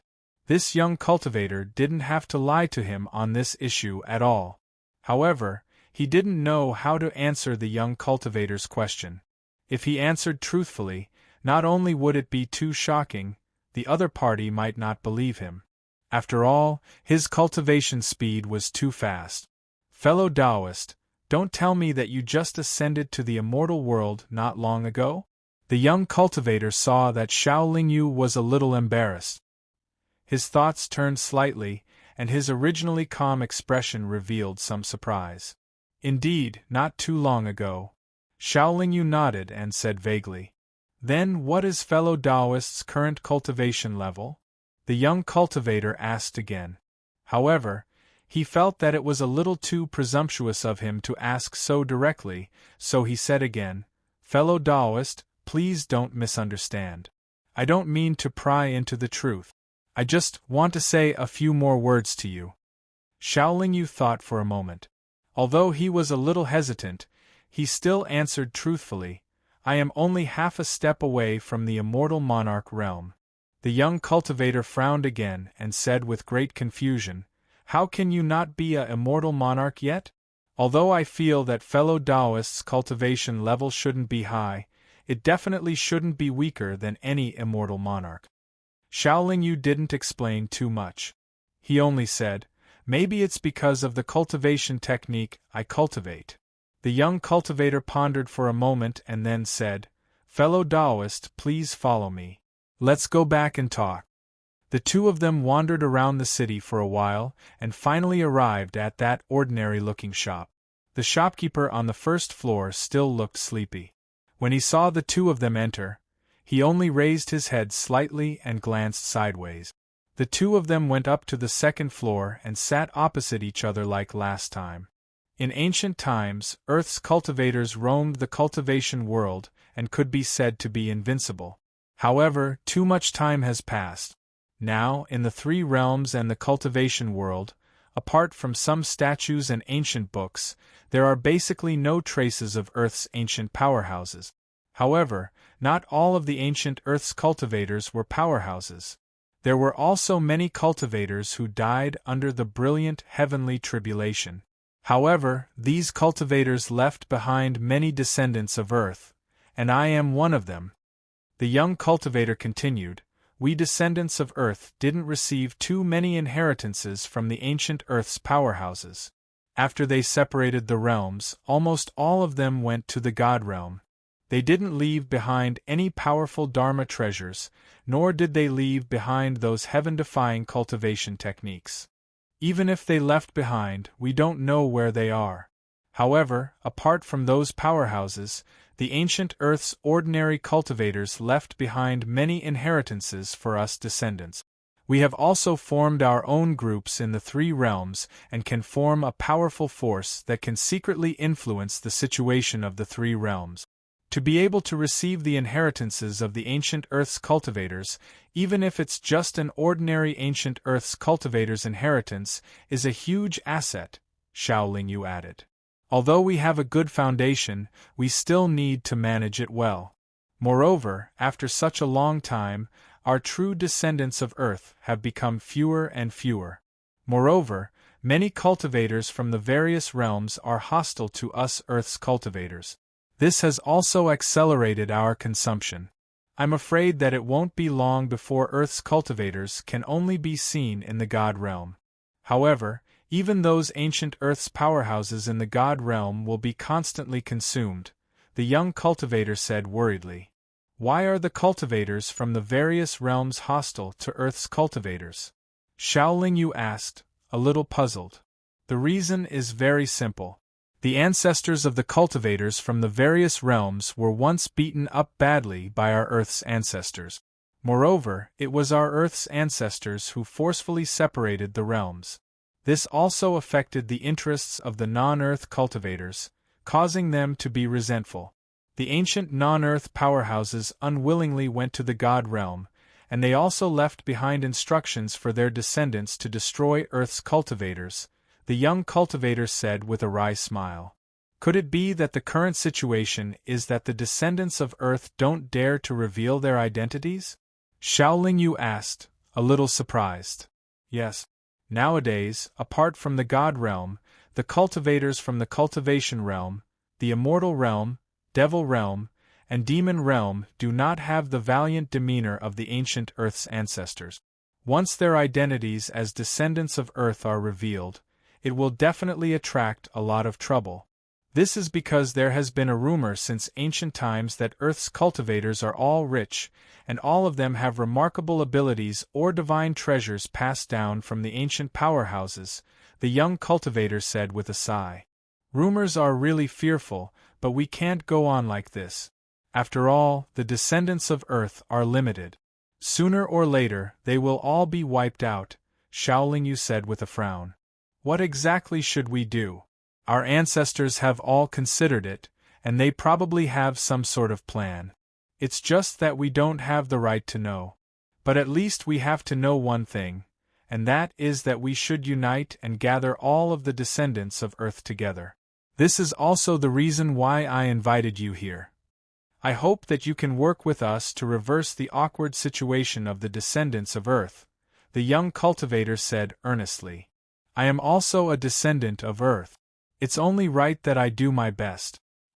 Chapter 376. It's easier said than done to descend from the divine realm. The young cultivator shook his head and sighed. Is it difficult? Xiaolingyu looked doubtful. He had seen 3 cultivators descend from the divine realm when he was still in the cultivation world, so he subconsciously thought that it wouldn't be difficult for them to descend. I'm not sure about that, but it's very difficult for cultivators from the immortal realm to descend to the cultivation world. Moreover, I've never heard of any cultivator from the divine realm descending to the immortal realm for many years. The young cultivator explained with a smile and then continued, also, the reason why the experts on Earth in ancient times forcefully separated the realms was because they didn't want the world of cultivation to be too chaotic. It was also to check and balance the experts so that the gap between the cultivators of different realms wasn't very big.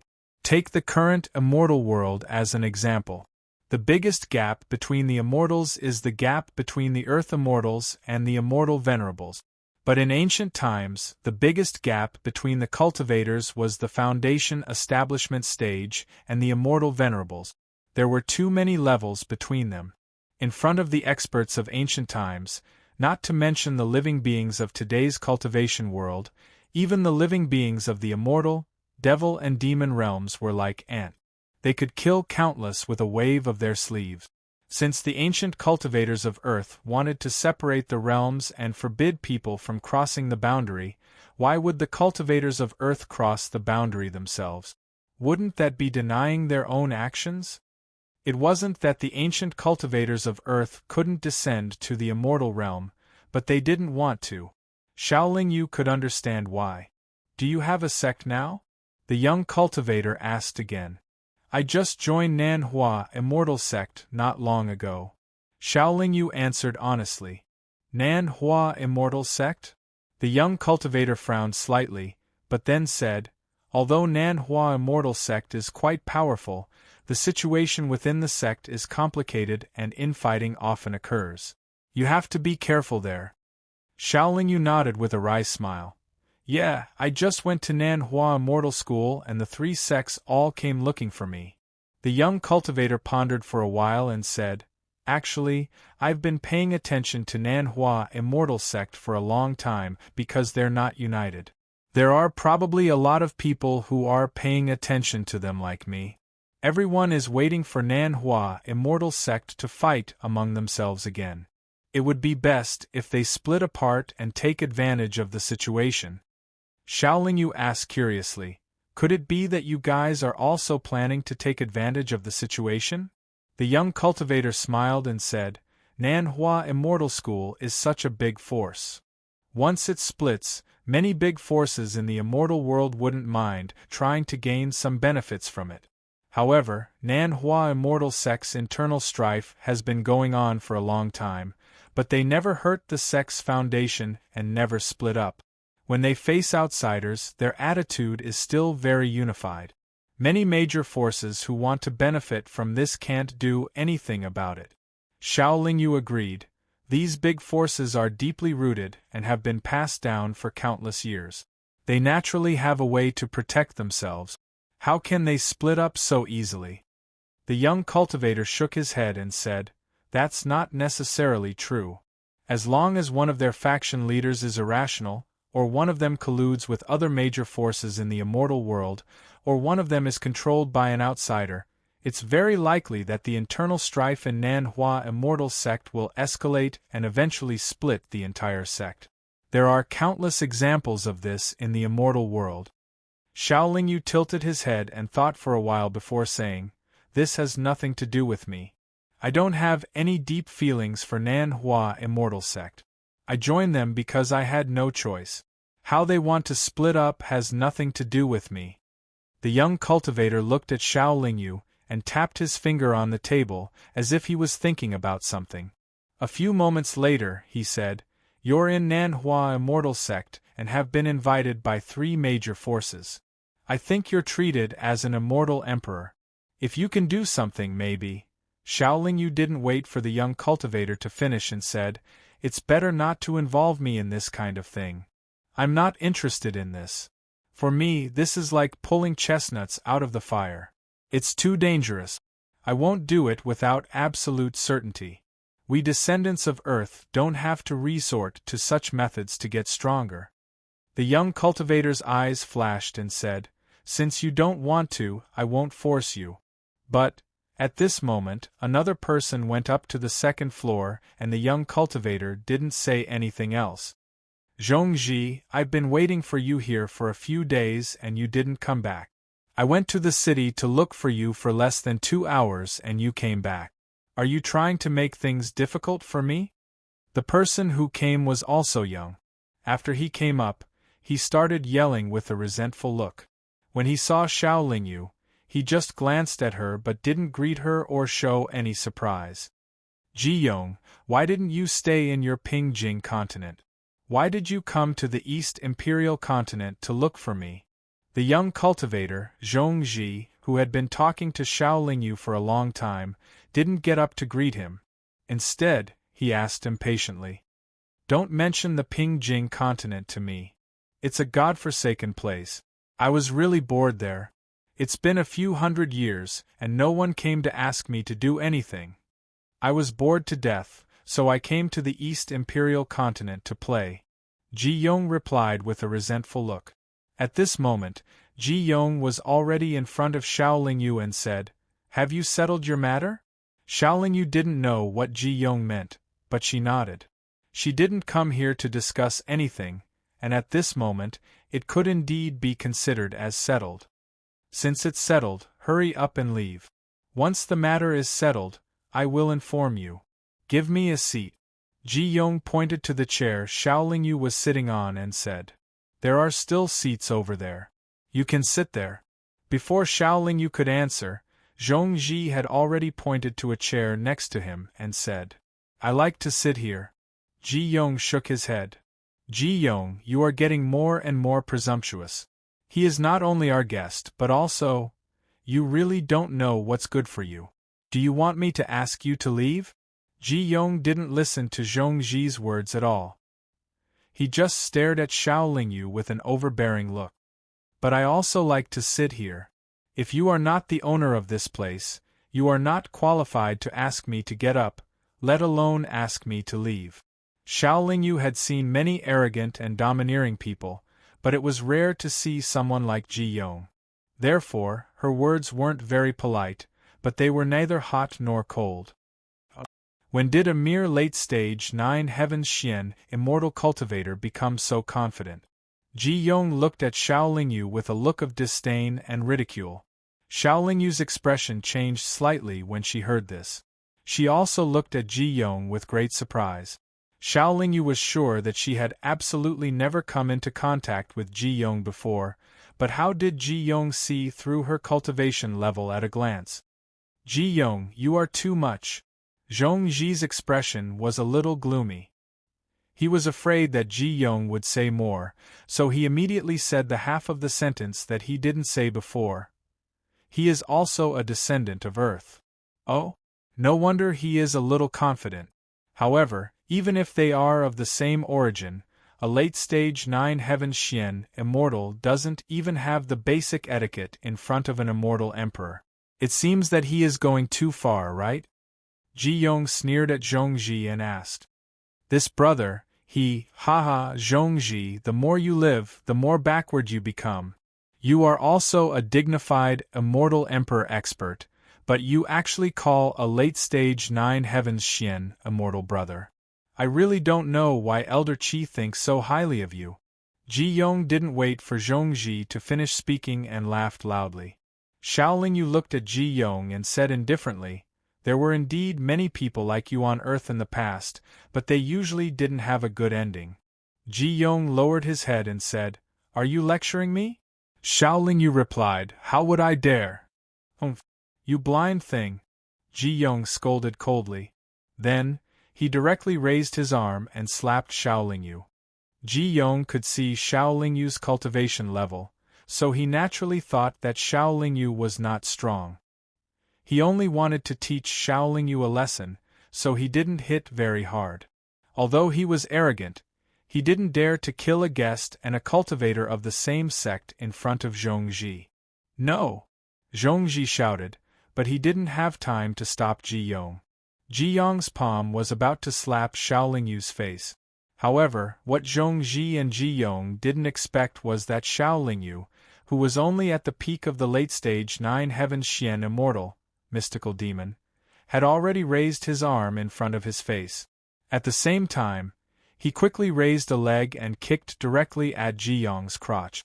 Ji Yong's palm firmly hit Xiao Yu's arm, but his legs suddenly clamped together and clamped down on Xiao Yu's flying leg. However, Xiao Yu's arm and the sole of his foot that had kicked out simultaneously surged with chaotic primordial fire. Ji Yong subconsciously retracted his palm, but he didn't have time to loosen his grip on his legs.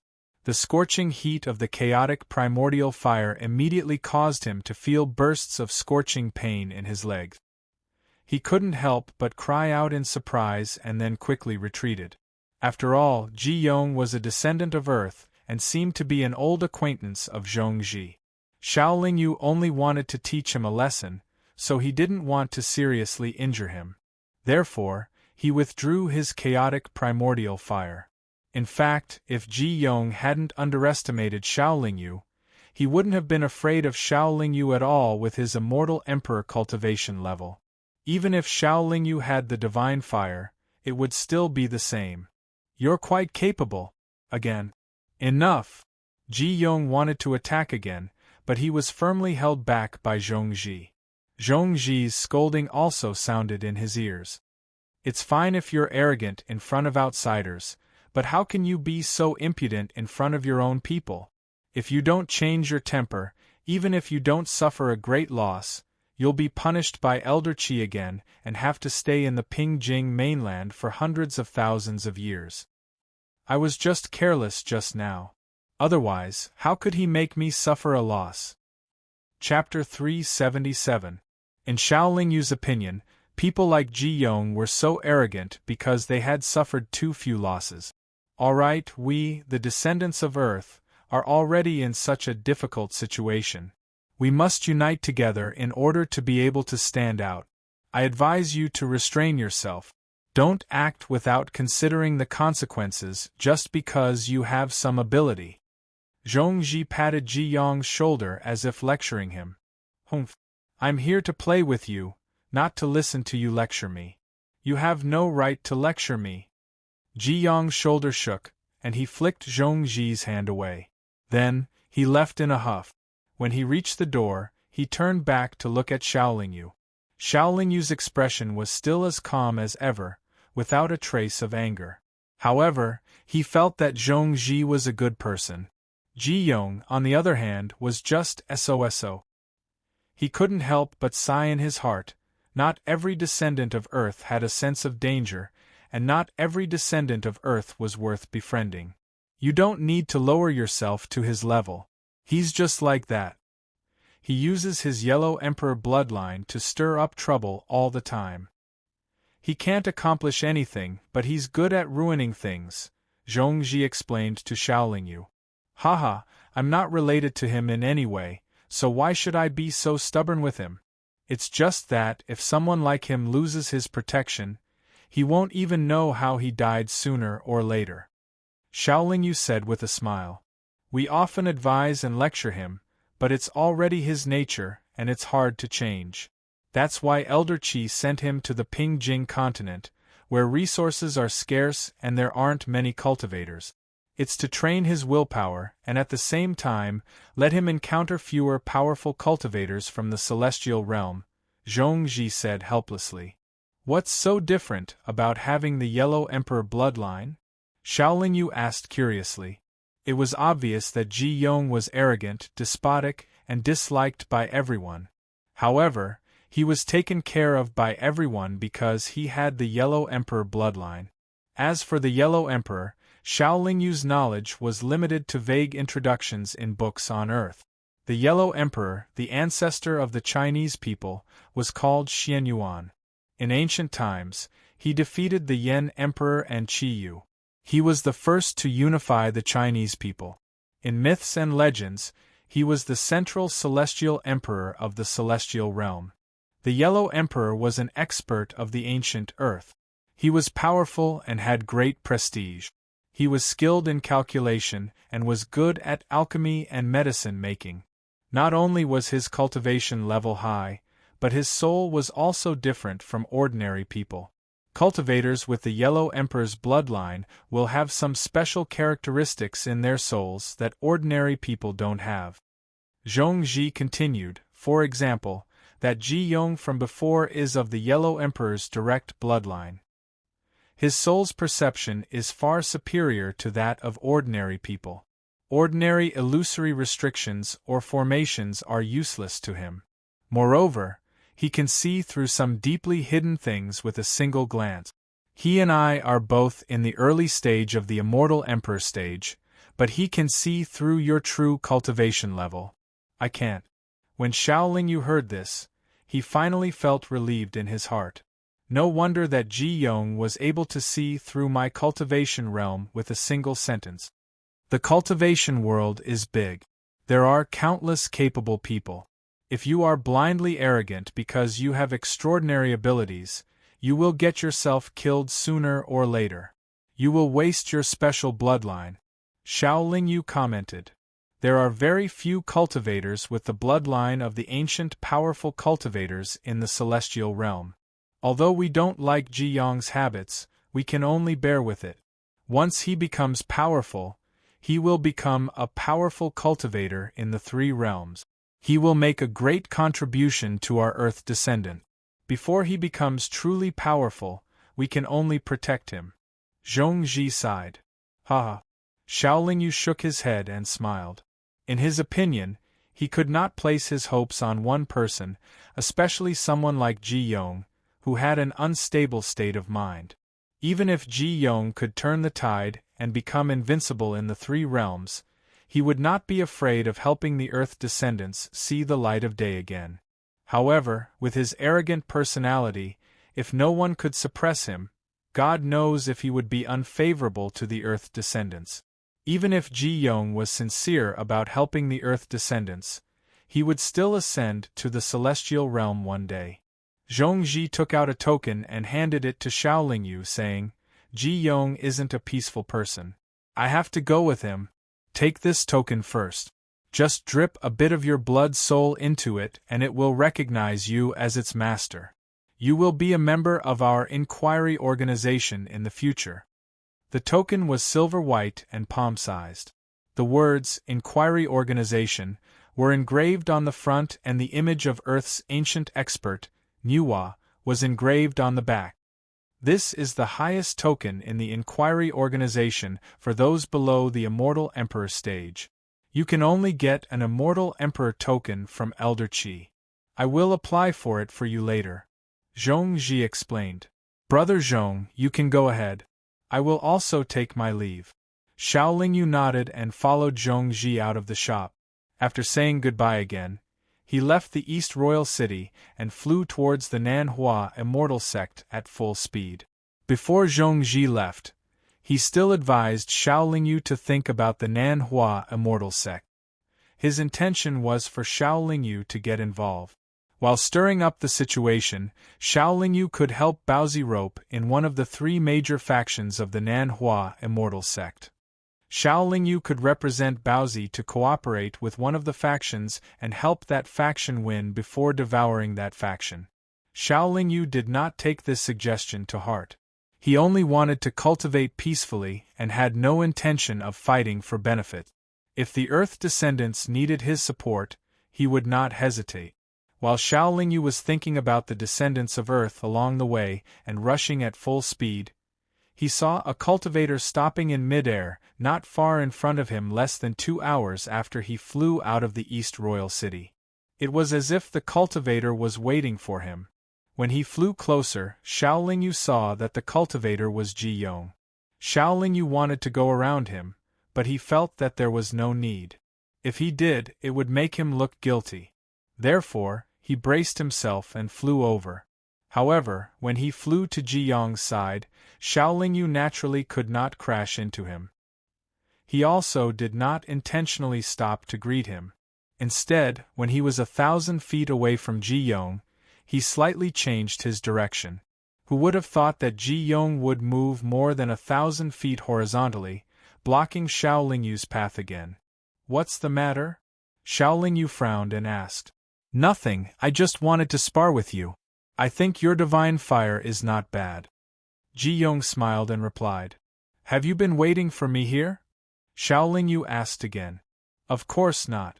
I didn't know you would pass by here. I just followed you out of the city and arrived here in advance after judging your route. You're too slow. It's not difficult for me to catch up and surpass you. Ji Yong shook his head and said. Indeed, Xiao Lingyu's speed was only slightly faster than a late-stage Immortal Lord. He definitely could not compare to an early-stage Immortal Emperor. Moreover, Ji Yong was not an ordinary early-stage Immortal Emperor.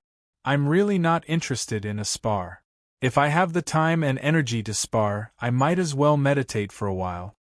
Xiao Lingyu was not interested at all. It's not good if I can't control myself during a spar and hurt anyone. I know you don't dare to, but this is not up to you.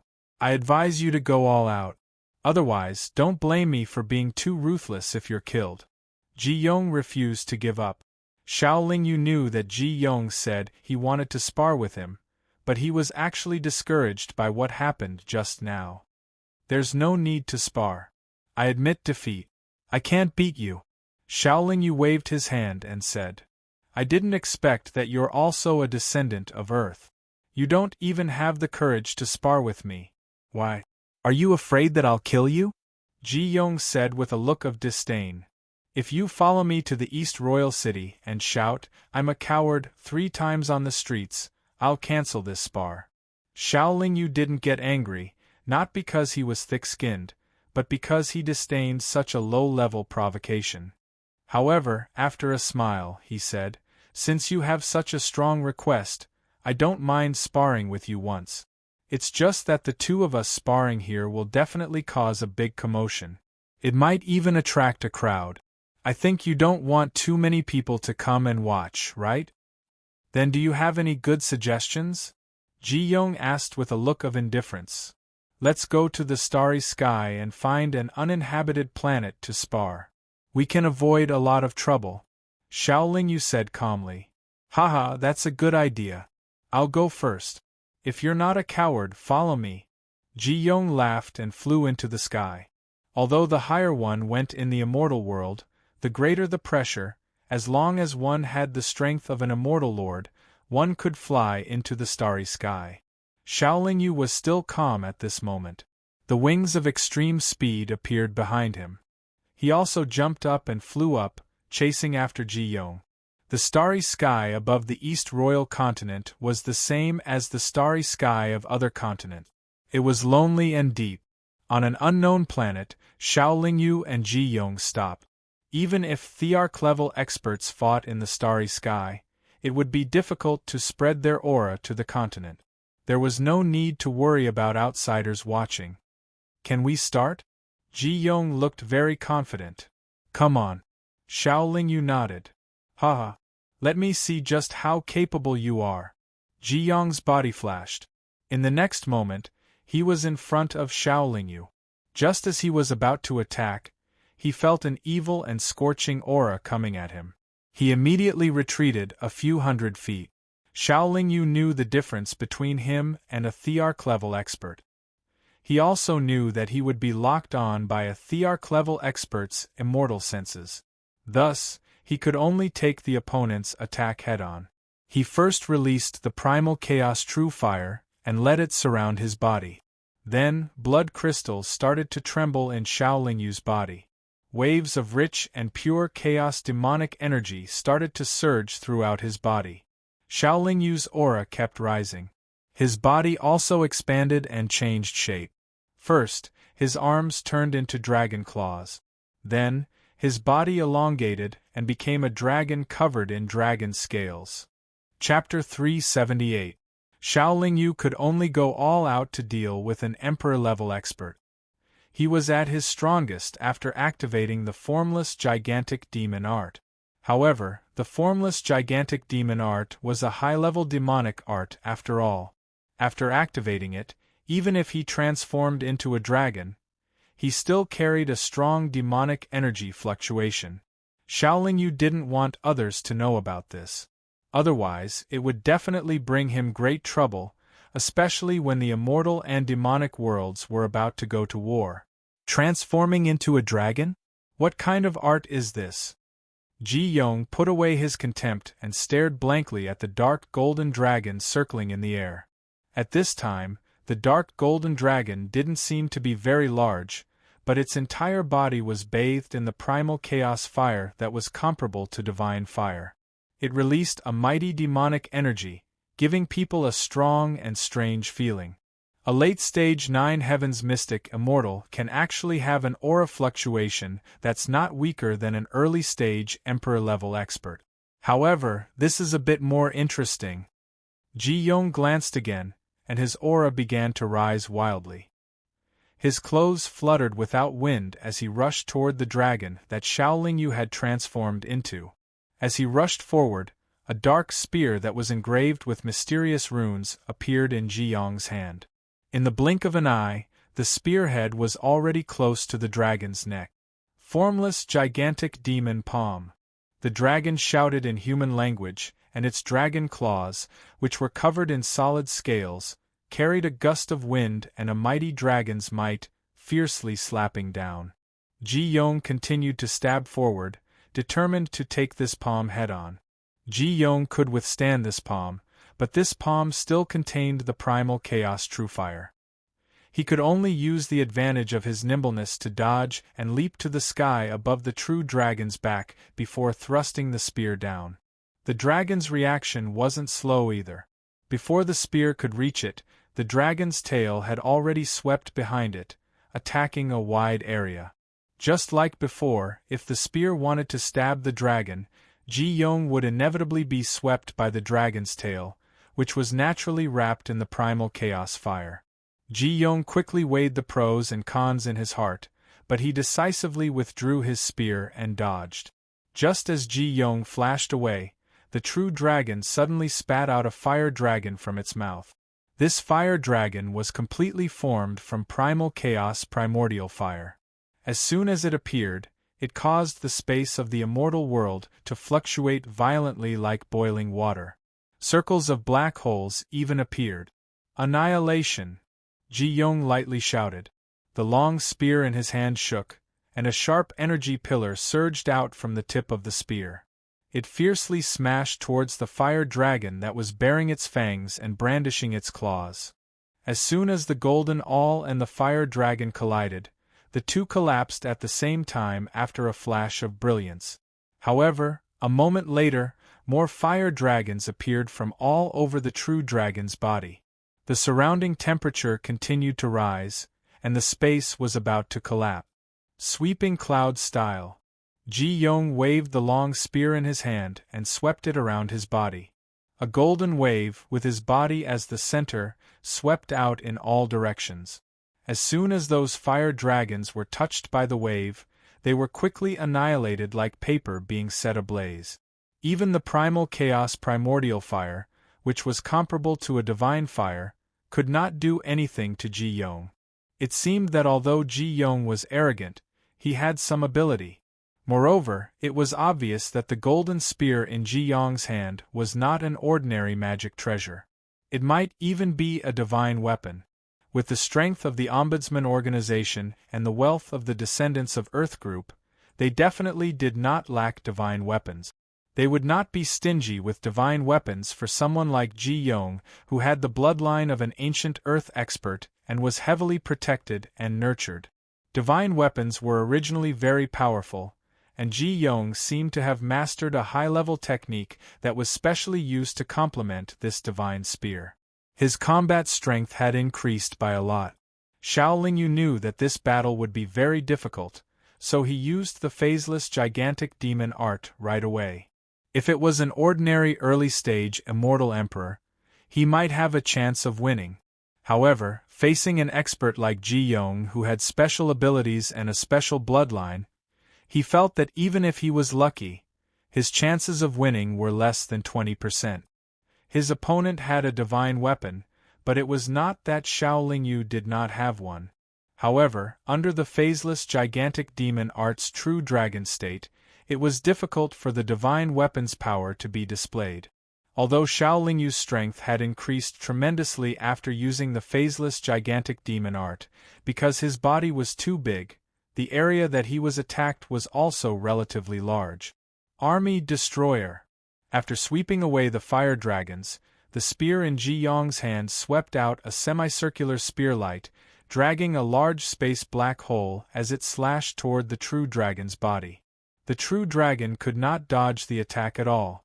It could only summon its aura and the primal chaos primordial fire to block the attack. At the same time, the true dragon suddenly slapped out with its palm, and palm shadows that filled the sky surged toward the sky like a tide. The semicircular spear light was extremely sharp. Although it was somewhat obstructed and restricted, it still ruthlessly slashed the true dragon's back. Immediately, a few dragon scales cracked on the spot, and dark golden dragon blood splattered out. Roar! Under the pain, the true dragon let out an earth-shaking dragon roar.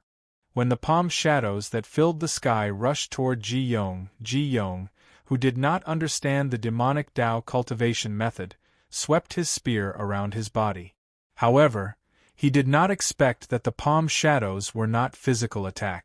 They could actually ignore the force of his spear, and all of them slapped his body. Countless palm shadows slapped his body together.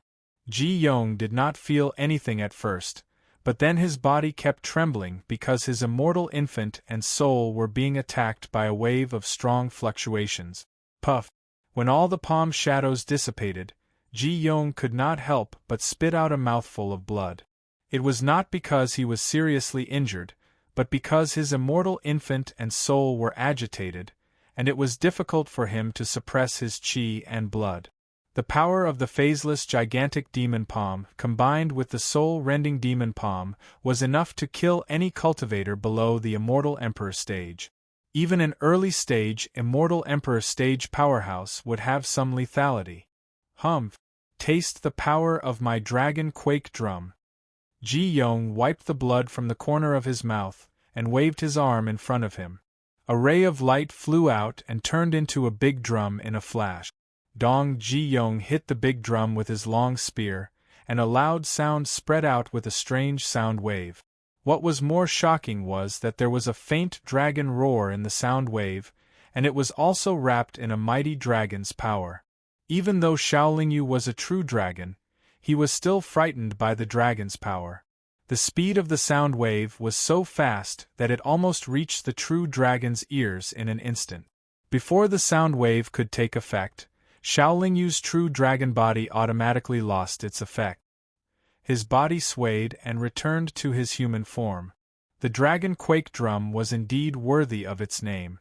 After returning to his human form, Xiaolingyu felt a strange fluctuation sweep through his entire knowledge sea, and it was finally absorbed by the grayish-black metal piece. Dong! Another sound of the drum came, and it also surged in Xiaolingyu's knowledge sea in an instant, but it did not have the slightest effect.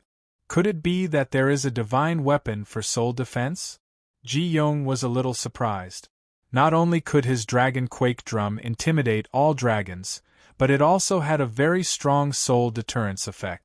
However, after the other party returned to his human form, it did not have the slightest effect. Ji Yong waved his arm again, and the dragon quake drum in front of him suddenly disappeared. He held the long spear and his body flashed, and he once again appeared beside Xiaolingyu. The tip of the spear pierced toward Xiaolingyu's chest. When one's realm was lower than the opponent's, there was a gap that was difficult to make up for. It was that one could not lock onto the opponent, but the opponent could. Xiaolingyu was at a disadvantage in terms of realm, and his speed was not as fast as his opponent. He simply stood still, and the chaotic primordial fire shot out toward the long spear. At the same time, he swung the silver moon broken blade and slashed out a colorful firebird. Seeing that the chaotic primordial fire was about to swallow the long spear and Ji Yong's body, Ji Yong released his palm and retreated in a flash. The golden long spear did not stop, and it continued to charge forward. Not only did it pierce through the chaotic primordial fire, but it also pierced through the colorful firebird that was causing the space to fluctuate. The long spear pierced toward him like golden lightning, and Xiaolingyu could only use all his strength to slash it away with the silver moon broken blade. Bang! The blade of the silver moon broken blade collided with the spearhead of the golden long spear, and a huge force instantly pushed Xiaolingyu's body far away. It also caused him to feel a burst of pain between his thumb and index finger that was holding the silver moon broken blade. However, at the same time, Xiaolingyu also realized that the spearhead of the golden long spear had been cut open by the silver moon broken blade. Ji Yong had anticipated that Xiaolingyu would at least be sent flying by his attack.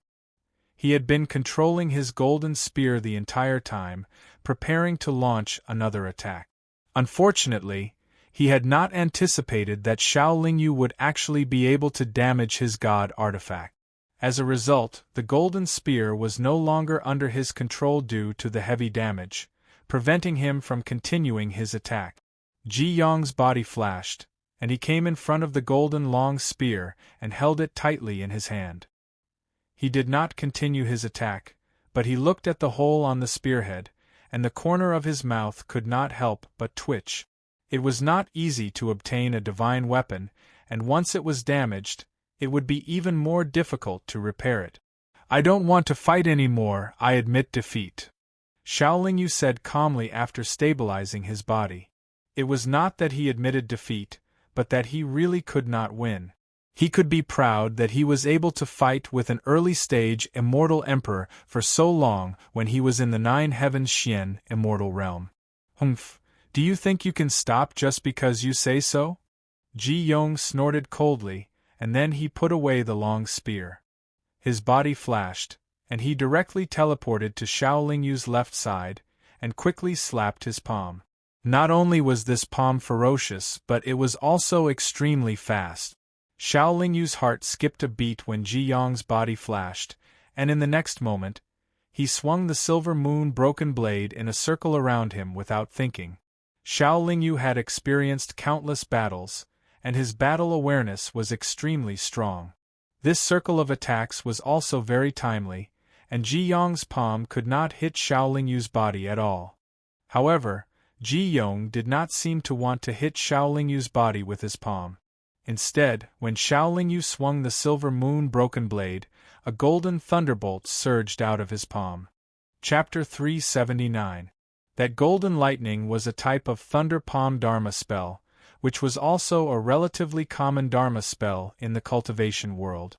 However, an ordinary thunder palm spell would quickly gather two completely different types of energy. During the gathering process, it would compress and collide with each other to form a thunderbolt. Then, it would be quickly shot out from the palm. Although the power was fierce, it would generally not be too strong. When he was on Earth, Xiaolingyu already knew that lightning was formed by the meeting of positive and negative ions. Only when he came to the cultivation world did he realize that as long as two completely different types of energy met, the effect of lightning would also be produced. However, Ji Yong's thunder palm was not formed in this way. Instead, he first stored the power of lightning in his body and then released it from his palm, making it even more powerful. To be able to make Xiaolingyu feel numb and his body tremble continuously, this meant that the power of lightning stored in Ji Yong's body was close to that of divine lightning. Fortunately, it was only close to that of divine lightning and not comparable to that of divine lightning. Otherwise, even if Xiaolingyu had the quality of a quasi-divine weapon, he would have been killed on the spot. Ji Yong did not seem to expect that his thunder palm would be able to kill his opponent. While Xiaolingyu's body was numb, he struck out with his palm again. This palm was supported by Ji Yong's power, and it landed squarely on Xiaolingyu's head. From the position of Ji Yong's attack, it could be seen that he really wanted to kill Xiaolingyu, and not just injure or defeat him in a spar. In this state of numbness, Xiaolingyu practically did not put up any active defense. After being hit squarely, his body flew out like an arrow from a bow. By the time he stabilized his body, the numbness on Xiaolingyu's body had already disappeared.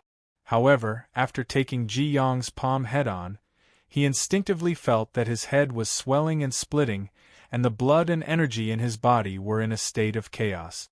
Ji Yong did not intend to stop here. Although the current situation was very clear, and although he had actually won, he still pressed forward again, lightning flashing in his palm again. Just like last time, Ji Yong's speed was still beyond Xiaolingyu's reach, and his attack was also something that Xiaolingyu could not dodge. However, the difference was that while Xiaolingyu used the silver moon broken sword to defend himself, his other hand quickly took out the scimitar that was as thin as a cicada's wing. Ji Yong was furious because his divine spear had been damaged, so his attacks were very fierce and fast. When he hit his opponent with his palm, he thought that his opponent was unable to resist, and his opponent waved the broken sword again as a final struggle. However, He did not expect that his opponent, a mere 9 heavens Xian immortal, actually had a divine weapon. Therefore, after Ji Yong consciously dodged the silver moon broken sword's sweep, he did not retract his palm, and his palm shot out lightning again. The lightning struck Xiaolin Yu's body as expected, but the scimitar that was as thin as a cicada's wing had an extremely strong invisible effect. At this critical moment, even though Ji Yong was an immortal emperor, the scimitar was extremely sharp and slashed across his chest the moment he sensed the flash of cold light. The moment Ji Yong was attacked, he activated his power to defend himself. Unfortunately, how could a hurried defense block the sharpness of a divine weapon? The scimitar slashed across Ji Yong's chest, leaving a wound that was more than a foot long and close to 3 inches deep. Blood gushed out in an instant.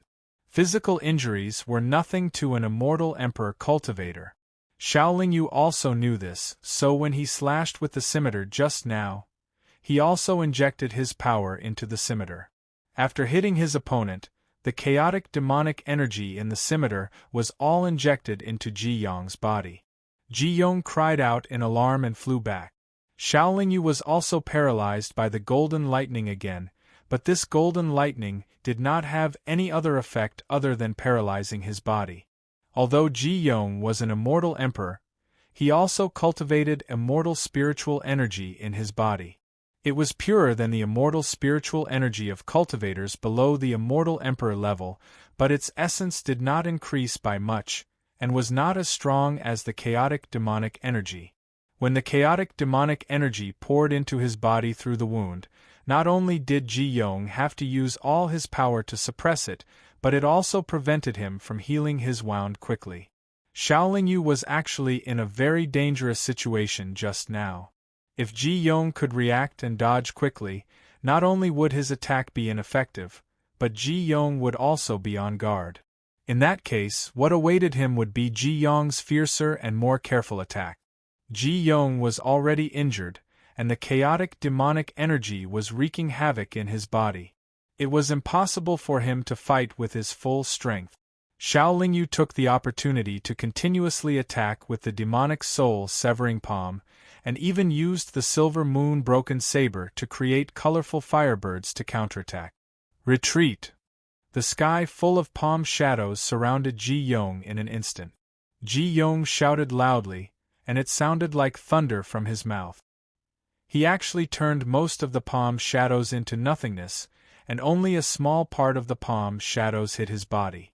Even though it was only a small part of the palm shadows, it greatly shook Ji Yong's soul and immortal infant, causing his injuries to worsen. However, Xiaolin Yu was also the kind of person who would not give up easily once he gained the upper hand. Wave after wave of attacks swept over like a violent storm, covering the sky and covering the earth. Because of his carelessness just now, or because he was anxious to kill Xiaolin Yu, Ji Yong fell into a passive and disadvantageous position. Okay, it's time to end this battle. Morning Soul Wave. After enduring another wave of attacks, Ji Yong's expression became a little sinister and terrifying. He suddenly spread out his arms and closed his eyes.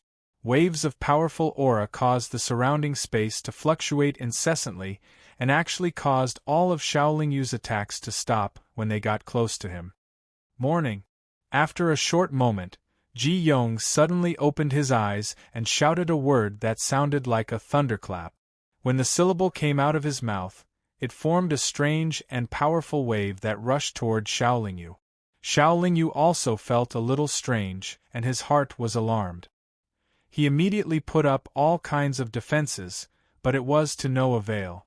The strange wave penetrated all of his defenses and entered his body. In the next moment, Xiaolin Yu felt the golden soul pearl hidden in the chaos demon infant's body automatically tremble, and his soul power dissipated by 1%. Morning.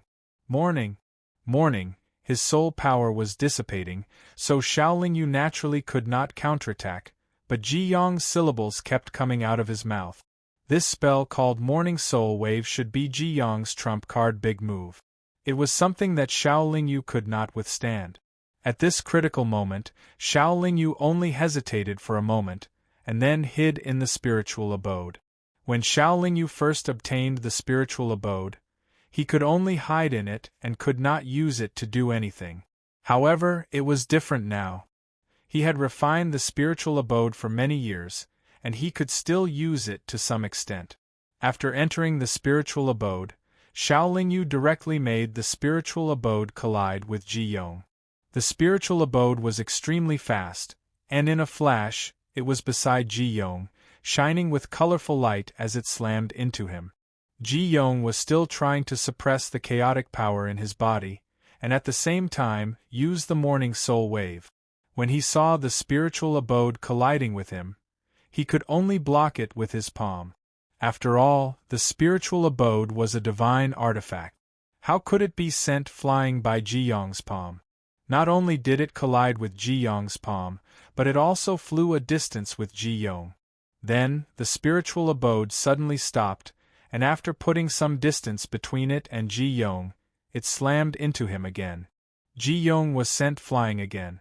Just as he was about to do something, Xiao Lingyu came out of the spiritual abode and slammed a few palms forward.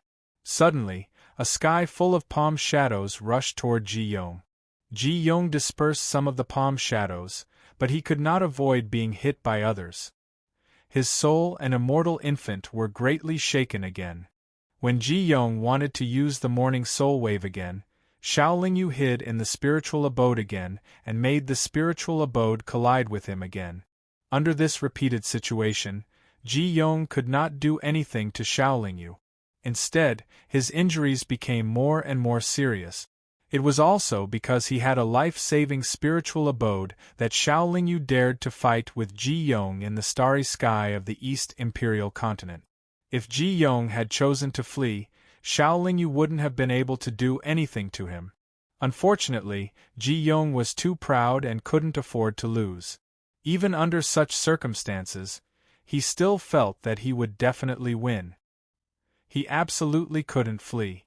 However, all cultivators who were proud to the point of being a little arrogant had this kind of spirit that would never admit defeat. This kind of spirit could sometimes bring them back from the brink of death and turn the situation around, but it could also easily cost them their lives. You coward, don't hide if you have the ability. Come out and fight with me openly. Under Xiao Lingyu's somewhat shameless fighting style, Ji Yong's injuries became more and more serious, and he became more and more frustrated.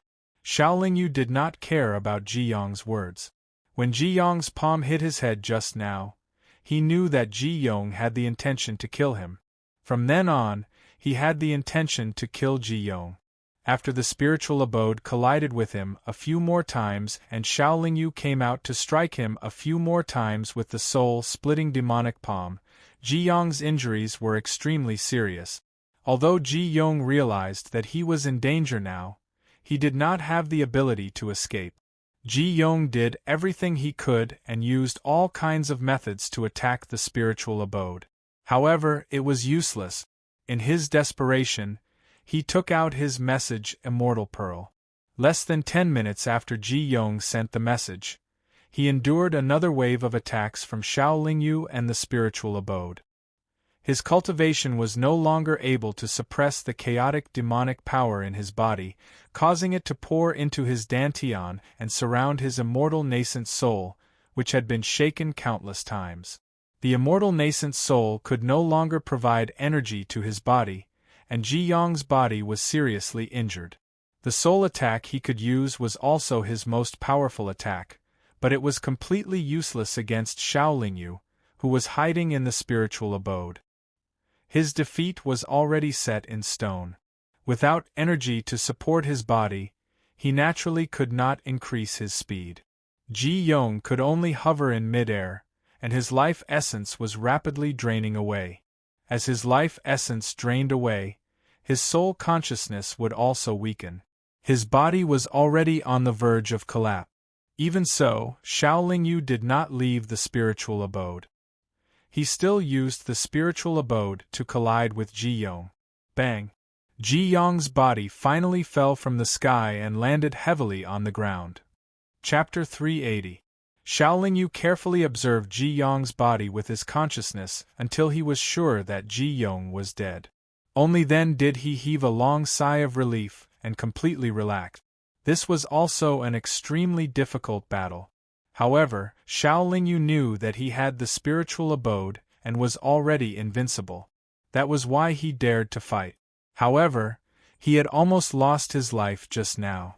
If not for a life-saving divine treasure like the spiritual abode, Xiaoling Yu would never have dared to fight head-on with an immortal emperor.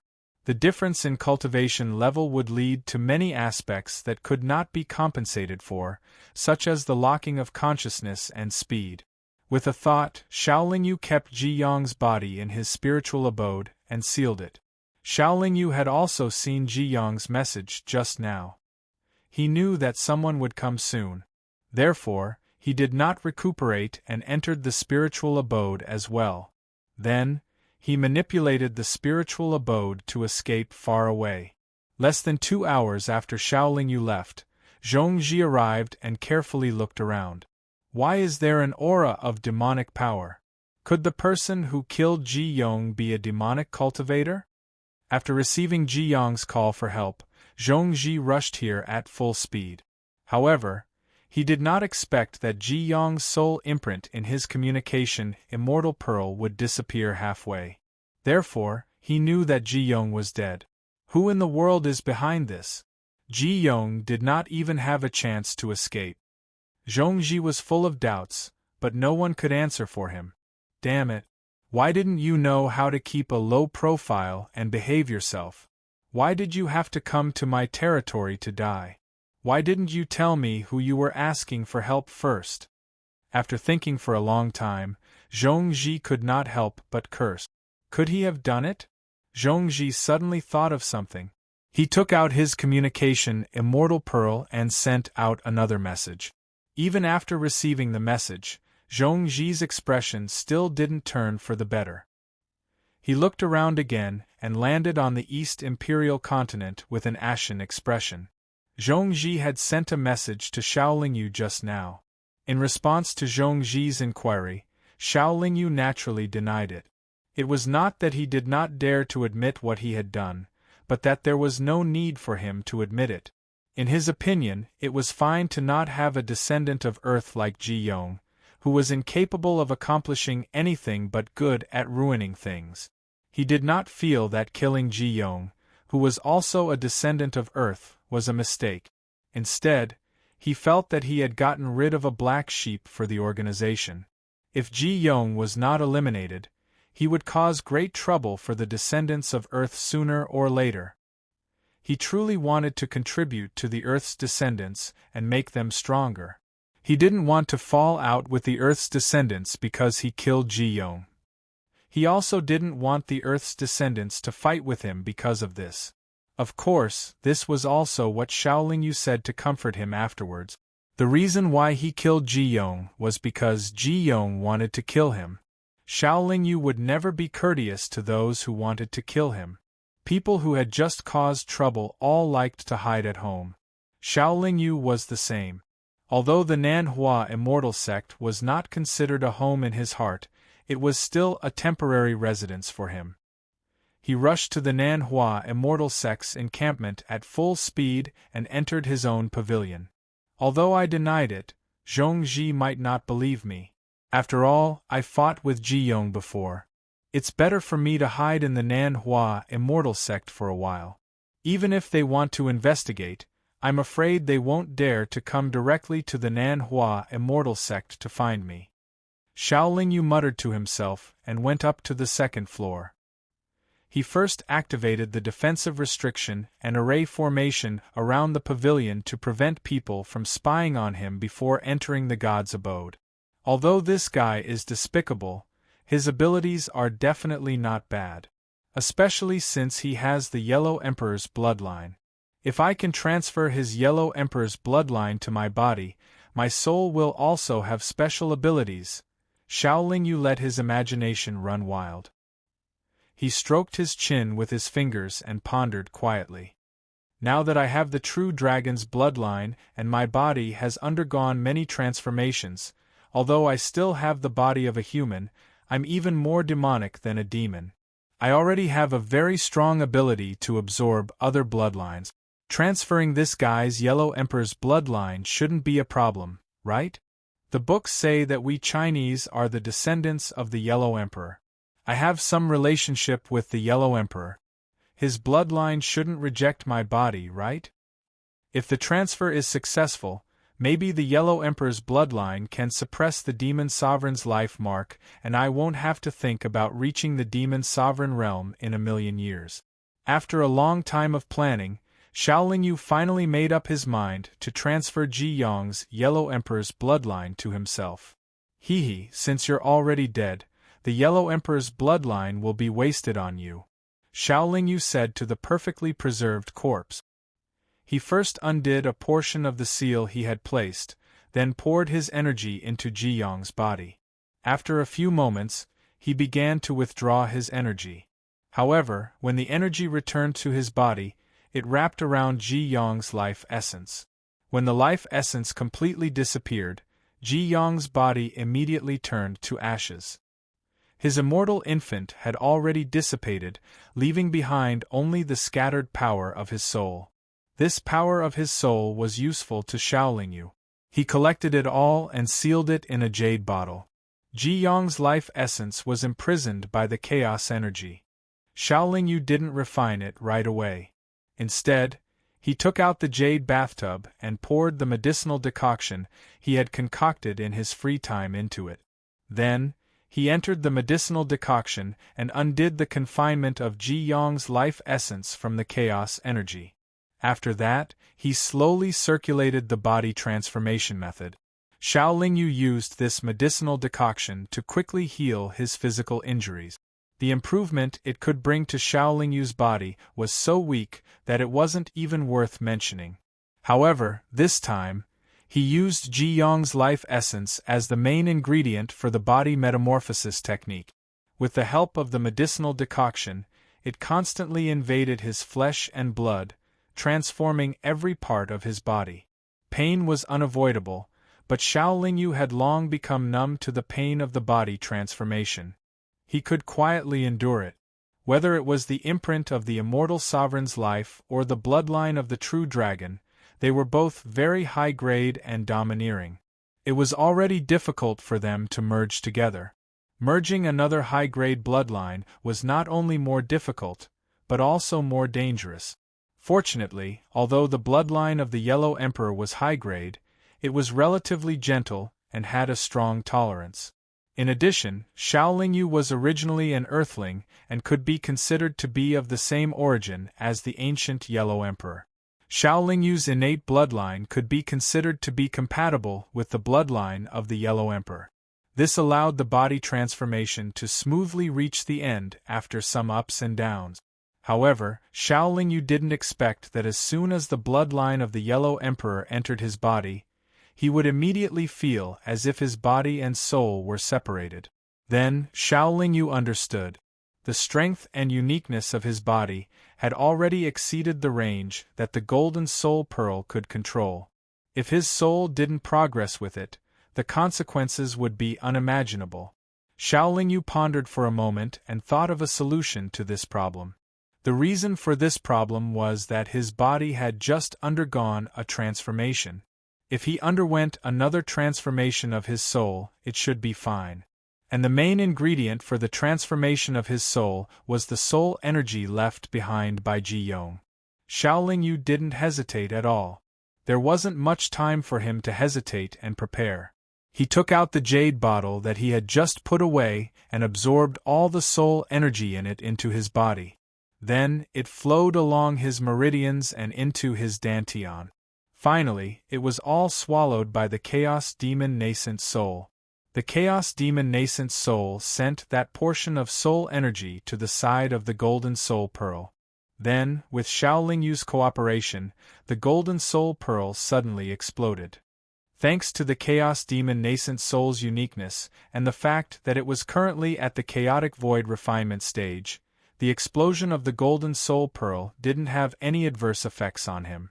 With the help of the soul transformation technique, The soul energy that originally belonged to Xiao Lingyu that had exploded quickly intertwined with Ji Yong's soul energy, forming a soul whirlpool. At the same time, they swallowed each other and merged. Whether it was the transformation of his body or the transformation of his soul, Xiao Lingyu would be in a very weak state. In this state, he would have no resistance at all. Any cultivator whose cultivation was at the golden core stage and above could easily kill him. That was why he was cultivating in the spiritual abode. The soul whirlpool spun faster and faster, and its size became smaller and smaller. The two soul energies within were rapidly merging and compressing. Xiao Lingyu could clearly feel that his soul realm was increasing. After a full 3 days, the transformation of his soul finally ended. A brand new golden soul pearl appeared in the Chaos Demon nascent soul's body. Phew! Xiao Lingyu let out a long breath and opened his eyes. 2 sharp sword-like rays of light shot out from his eyes. Late-stage immortal monarch realm? Xiao Lingyu moved around in the spiritual abode and tried his best to stimulate his will. He found that his cultivation realm was comparable to a cultivator at the late-stage immortal monarch realm. He was somewhat surprised, but he was not too surprised. That's right. Although Ji Yong's soul is special, he is only at the early stage immortal emperor realm. Moreover, he should have just advanced. It is indeed impossible for me to reach the early stage immortal emperor realm after absorbing his incomplete soul. After thinking for a while, Xiao Lingyu felt relieved. After I familiarize myself with the immortal monarch realm and the chaotic void refinement stage, I will collect all the materials. Then, I can try to break through to the 5th transformation. Xiao Lingyu left the spiritual abode and withdrew the restrictions and arrays around the pavilion. Then, he went downstairs and walked out of the pavilion with a calm expression. It was not suitable for him to continue cultivating since he had just made some progress. The best choice was to go out and explore. The situation in the Nanhua Immortal Sect was complicated. Although the main encampment was very beautiful, Xiao Lingyu did not want to walk around here. Even if it was just a barren mountain outside, at least he could relax a little. Chapter 381. Uncle Master Xiao, Master asked me to invite you over for some tea. The newcomer was a middle-aged cultivator, and his cultivation base was even higher than Xiao Lingyu's. He was at the peak of the late-stage immortal monarch realm. However, when he saw Xiao Lingyu, he was very respectful and courteous. "Who is your senior brother?" Xiao Lingyu asked calmly. He could see the cultivation level of this person, but this person couldn't see through him. "Uncle Master, it's Sect Master Qing Pingzi," the person answered. "So it's Sect Master Senior Brother. Please lead the way," Xiao Lingyu nodded and replied. "Uncle Master, this way please." The person led the way and brought Xiao Lingyu to a bamboo forest in the time it took to brew a cup of tea. The bamboo forest wasn't very big and was only about a few 100 feet long and wide. However, the bamboo trees were green and tall, looking like soldiers standing upright. Just like the other places in the Nanhua Immortal Sect Station, this bamboo forest didn't have any ripples of arrays or restrictions. However, Xiao Lingyu, whose cultivation level had greatly improved and who had inherited the Yellow Emperor's bloodline, could see that there was an exquisite illusion array hidden here and that these bamboos weren't as simple as they looked. In the depths of the bamboo forest, there was a courtyard with a few medium-sized bamboo buildings. This was where Sect Master Qing Pingzi of the Nanhua Immortal Sect cultivated and lived. The bamboo forest was quiet. Although the gate of the courtyard was wide open, it seemed empty. Through the gate of the bamboo courtyard, one could see that the courtyard was empty and no one was walking around. However, when Xiao Lingyu reached the gate of the courtyard, he smelled the rich and intoxicating fragrance of tea. From the looks of it, the tea inside had already been prepared. "Uncle Master, please come in." After inviting Xiao Lingyu into the courtyard, the middle-aged cultivator walked to the gate of a bamboo building and called out, "Master, Uncle Master Xiao is here." A moment later, Sect Master Qing Pingzi of the Nanhua Immortal Sect came out of the bamboo building to welcome him. Dressed in a yellow robe, Qing Pingzi had white hair and a youthful face. He looked hale and hearty. When he saw Xiao Lingyu, his eyes lit up and he said, "Junior brother Xiao, your cultivation level seems to have improved again. Congratulations. Come, the fragrance of the tea is strong. We're waiting for you to taste it." "You're too polite, Sect Master." Xiao Lingyu cupped his hands politely and walked into the bamboo building calmly. He wasn't surprised that Qing Pingzi could tell that his cultivation level had improved. After all, Qing Pingzi was a master and peak late-stage, immortal emperor realm. Although he couldn't see through Xiao Lingyu's cultivation level, he could tell something from Xiao Lingyu's aura. The bamboo building had 2 floors. On the first floor, there was a living room and a side room. Qing Pingzi invited Xiao Lingyu to the side room. The room was not large and the decorations were very simple. There was only a small table and 2 prayer mats beside the table, which were usually used by the cultivators to meditate and cultivate.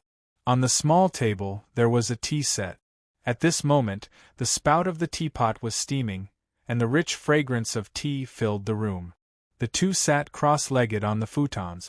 Qing Pingzi held the handle of the teapot and poured 2/3 of the tea into the 2 high-grade jade teacup. He said, "This tea is called 10,000 years lifespan. Each cup can increase your lifespan by 10,000 years. It has a miraculous effect on nourishing and protecting the life essence of immortals." As everyone knew, the lifespan of cultivators was limited. The higher their cultivation level, the longer their lifespan would be. However, there would be a time when their lifespan would be exhausted. One of the most important reasons why cultivators worked hard on cultivation was to increase their lifespan. They wanted to reach the immortal realm and break the limit of their lifespan. According to Xiao Lingyu's knowledge, even if one's cultivation level reached the immortal venerable realm, if one didn't continue to work hard on cultivation, one's cultivation level wouldn't improve for a long time. Sooner or later, one's lifespan would be exhausted and he would die. Xiao Lingyu didn't know if one could reach the immortal realm after reaching the immortal realm. Under normal circumstances, there was a limit to how long a cultivator could stay in each realm. Take Xiao Lingyu's current late-stage, immortal monarch realm as an example. Generally speaking, he could stay in this realm for at most 20 million years. However, this tea called 10,000 years lifespan could increase a cultivator's lifespan by 10,000 years with 1 cup. It had a heaven-defying effect. It was definitely a priceless treasure for cultivators who lacked the time to improve or break through their lifespan. Although the tea was precious, Xiao Lingyu didn't care about it. His cultivation speed was very fast, and the limit of his lifespan wasn't a threat to him at all. He knew that Qing Pingzi didn't just invite him to drink tea. "Come, junior brother Xiao. Have a taste of this 10,000 years lifespan." Qing Pingzi placed a teacup in front of Xiao Lingyu. Xiao Lingyu didn't hesitate. He immediately picked up the teacup and brought it to his mouth. The tea's fragrance had already entered his nose. It was rich and intoxicating. However, Xiao Lingyu discovered that for some reason, he felt a bit of repulsion and disgust towards the 10,000 years longevity tea, so he frowned slightly. "What's wrong?" Qing Pingzi asked in confusion when he saw Xiao Lingyu's expression. "Haha, nothing. I just feel that I can't repay senior brother Sect Master's hospitality." Xiao Lingyu smiled perfunctorily. However, he thought to himself, "It's probably because the immortal spiritual energy contained in this tea is too rich, and the demonic nature in my body doesn't like this aura." Thinking of this, Xiao Lingyu had already taken a sip of the tea. This tea was quite miraculous. As soon as it entered his mouth, it vaporized before it even flowed into his stomach. Xiao Lingyu felt that a rich immortal spiritual energy, and some energy that he couldn't identify in a short period of time, had already spread throughout his body before he could envelop and restrict it with his chaotic demonic energy. Whether it was the rich immortal spiritual energy or the energy that he couldn't identify, they all made Xiao Lingyu feel extremely uncomfortable. The demonic nature in his body and the life imprint of the demon lord were both agitated at this moment.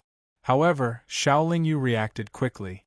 With a thought, the true dragon bloodline and the yellow emperor bloodline in his body worked together to suppress the demonic nature in his body and the life imprint of the demon lord. At this moment, Xiao Lingyu's body was suffused with a golden glow, making him look very solemn and dignified, as if a god had descended to earth. Fortunately, he had just obtained the yellow emperor bloodline. Otherwise, after being stimulated by the 10,000 years longevity tea, Xiao Lingyu's demonic nature and the life imprint of the demon lord would have exploded at the same time. It would have been difficult for the true dragon bloodline alone to suppress it. Even if a little of it leaked out, Qing Pingzi's shrewd eyes would have easily seen through it. Xiao Lingyu's strange situation after drinking the 10,000 years longevity tea made Qing Pingzi feel a little surprised. This was because he already knew that there would be a reaction, so he had been carefully observing with his mind. However, he didn't expect that Xiao Lingyu's aura and characteristics would be so difficult for him to distinguish. After a full hour, the glow on Xiao Lingyu's body gradually receded. His body and expression also returned to normal. "It's really the best tea." Xiao Lingyu seemed to praise happily, but in fact, he was cursing Qing Pingzi's evil intentions in his heart. He finally understood why Qing Xian and the Qing guards called Qing Pingzi an old fox. "Haha, if it's not good tea, how can I serve it to junior brother Xiao? Since it's good tea, junior brother Xiao, please drink 2 more cups."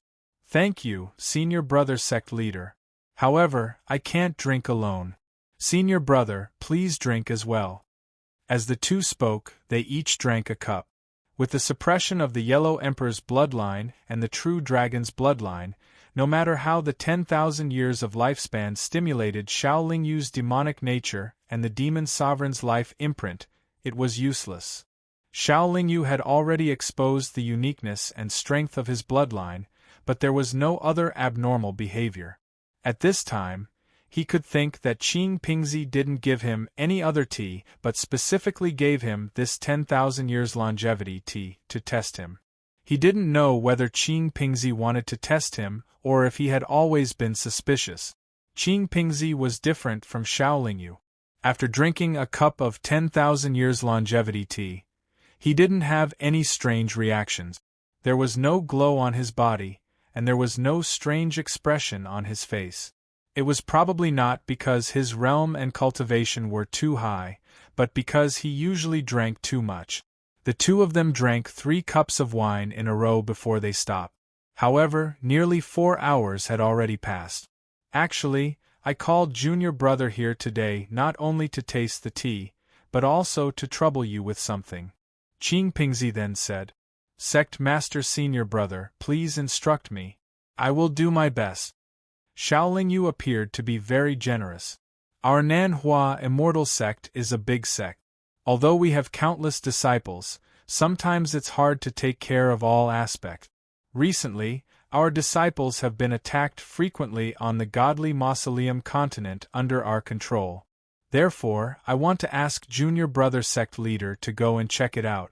Try your best to capture those who dare to attack our disciples and find out the truth. See if there are other big sects in the immortal realm behind this. Junior Brother Sect Leader, would you be willing to do this for the sect?" Qing Pingzi explained and asked. "I'm also a member of the Nanhua Immortal Sect. I receive a salary from the Nanhua Immortal Sect and am favored by Senior Brother Sect Leader.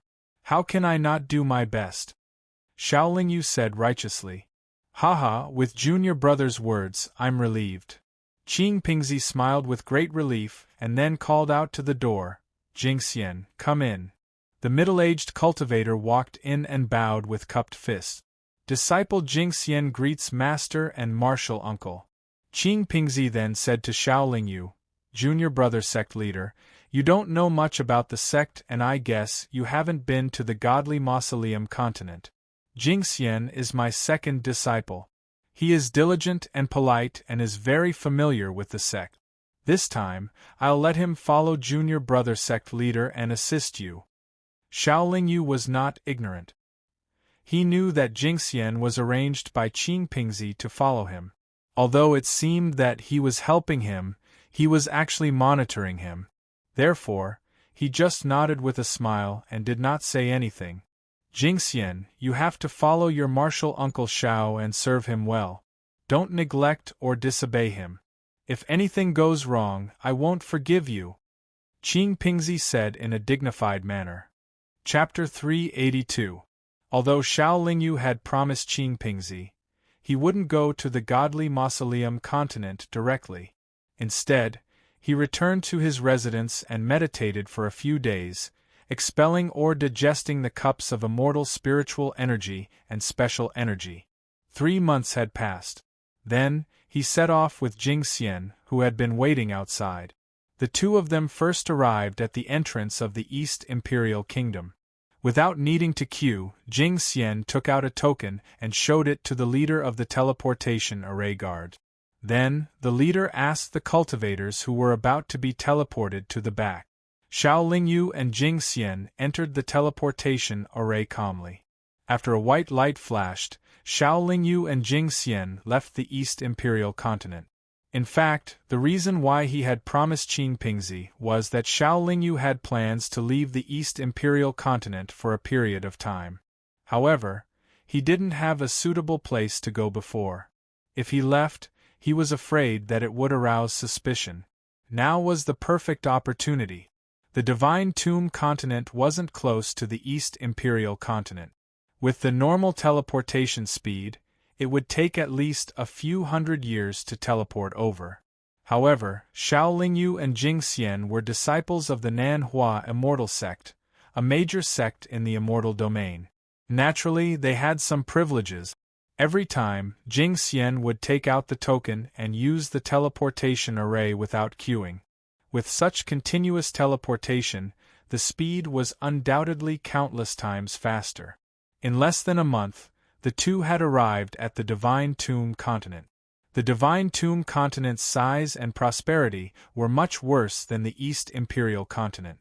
The overall cultivation level of the cultivators was also far from that of the East Imperial Continent. Although the Divine Tomb Continent had always been under the control of the Nanhua Immortal Sect in name, in fact, many big and small forces had left their own experts here. These experts didn't usually appear and were just hiding. The reason was that there was a legend in the Divine Tomb Continent. It said that there was an ancient god's tomb here. Therefore, many big and small forces in the immortal world had been sending people here to search. However, after countless years, no one had found the legendary tomb. It was also because of this legend that the Divine Tomb Continent had such a strange name. Except for those hidden experts from various forces, the cultivation level of the native cultivators of the Divine Tomb Continent was very ordinary. Although the resources on this continent were not poor, they were not rich either. As for high-grade heavenly materials and earthly treasures, they were almost extinct.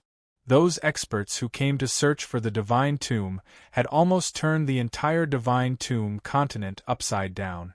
No natural treasure could hide from them. Since those experts couldn't find the Divine Tomb, they naturally didn't mind taking a few high-grade treasures back. In the past, there had been some disputes on the Divine Mausoleum Continent. Occasionally, players would come across some high-tiered treasures. However, as the number of treasures on the Divine Mausoleum Continent decreased, everyone lost the motivation and reason to fight each other. Many experts had simply found a place to cultivate in seclusion. Countless seniors had failed to find the legendary Divine Tomb, and there were even immortal venerables who said that the legend was completely untrue. Therefore, almost no one bothered to search for it. As for why someone attacked the disciples of the Nanhua Immortal Sect recently, it was something that needed Xiaolingyu to investigate. Jingxian didn't know. Although I don't know who did it, The person who dared to attack the disciples of the Nan Hua immortal sect on the Divine Tomb continent is definitely not an ordinary expert. Although the Nan Hua immortal sect isn't domineering to the outside world, we are still a major sect. If an ordinary sect dares to offend us, the Nan Hua immortal sect will send experts to erase their names from the immortal world for the sake of our reputation. Jing Xian analyzed calmly while leading Xiao Lingyu into the Divine Tomb City. Although the Divine Tomb continent wasn't prosperous, as the main city of the continent and a big city next to the teleportation array, the Divine Tomb City was bustling with people. Although it wasn't as crowded as the East Royal City, and the shops on both sides of the street weren't as grand and luxurious, it was still a bustling scene. The two walked slowly and soon arrived in front of the City Lord Mansion in the center of the city. The Divine Tomb continent belonged to the Nan Hua immortal sect, so the Divine Tomb City and the City Lord Mansion naturally belonged to the Nan Hua immortal sect. The City Lord couldn't be an outsider and must be a disciple of the Nan Hua immortal sect. The City Lord's mansion was not a place where anyone could enter as they wished. There were two cultivators wearing golden armor and holding golden spears guarding the entrance. Their faces were dignified and cold, causing the nearby cultivators to consciously take a detour. Halt! This is an important place of the City Lord Mansion. No one is allowed to enter without permission. When Xiao Lingyu and Jing Xian were about 10 steps away from the City Lord Mansion, they heard a guard shout, "Ask your City Lord to come out. Tell him that a senior from the sect is here to inspect." Jing Xian didn't stop there. Instead, he walked up to a guard and handed him a token. That guard was also a disciple of the Nan Hua immortal sect, so he naturally recognized the token. His expression became respectful and he bowed and said, "Seniors, please wait for a moment, I will go and pass the message." After saying that, the guard turned around and entered the City Lord's mansion. The other guard's dignified and cold expression had long since disappeared. He laughed and said, "Seniors, you've worked hard. If there's anything you need, I'm willing to do anything for you." "There's no need for that. In terms of hard work, you guys are the ones who have worked hard. It's not easy to protect the foundation of our Nan Hua immortal sect," Jing Xian said humbly. He didn't put on the airs of a senior just because of his high cultivation. From Jing Xian's seemingly ordinary words, Xiao Lingyu could tell that he was a very cautious person. As a peak late-stage immortal monarch cultivator and the disciple of the sect master, Jing Xian definitely had the right to be high-profile. At least, he didn't have to be so polite and low-key in front of this guard who was only an early-stage 9 Heaven Xian immortal. Qing Pingzi's decision to send Jing Xian to help and monitor Xiao Lingyu was indeed very appropriate. Although Jing Xian's cultivation level wasn't high, he was the sect master's disciple. If Xiao Lingyu was unhappy with his monitoring, he wouldn't make things difficult for him. Moreover, Jing Xian was reliable and shrewd, so he could take care of all aspects. He could indeed help Xiao Lingyu. Xiao Lingyu didn't have any messy thoughts, so he naturally didn't mind Jing Xian monitoring him. Since Jing Xian was so capable, he didn't have to worry too much. In less than 100 breaths of time after Jing Xian spoke with that guard, the guard who left just now came back with a slightly plump cultivator. "Senior brother Jing Xian, this is the senior from the main sect, right?" the plump cultivator asked politely. "Junior brother Jing Fu, this is Uncle Master Xiao," Jing Xian introduced.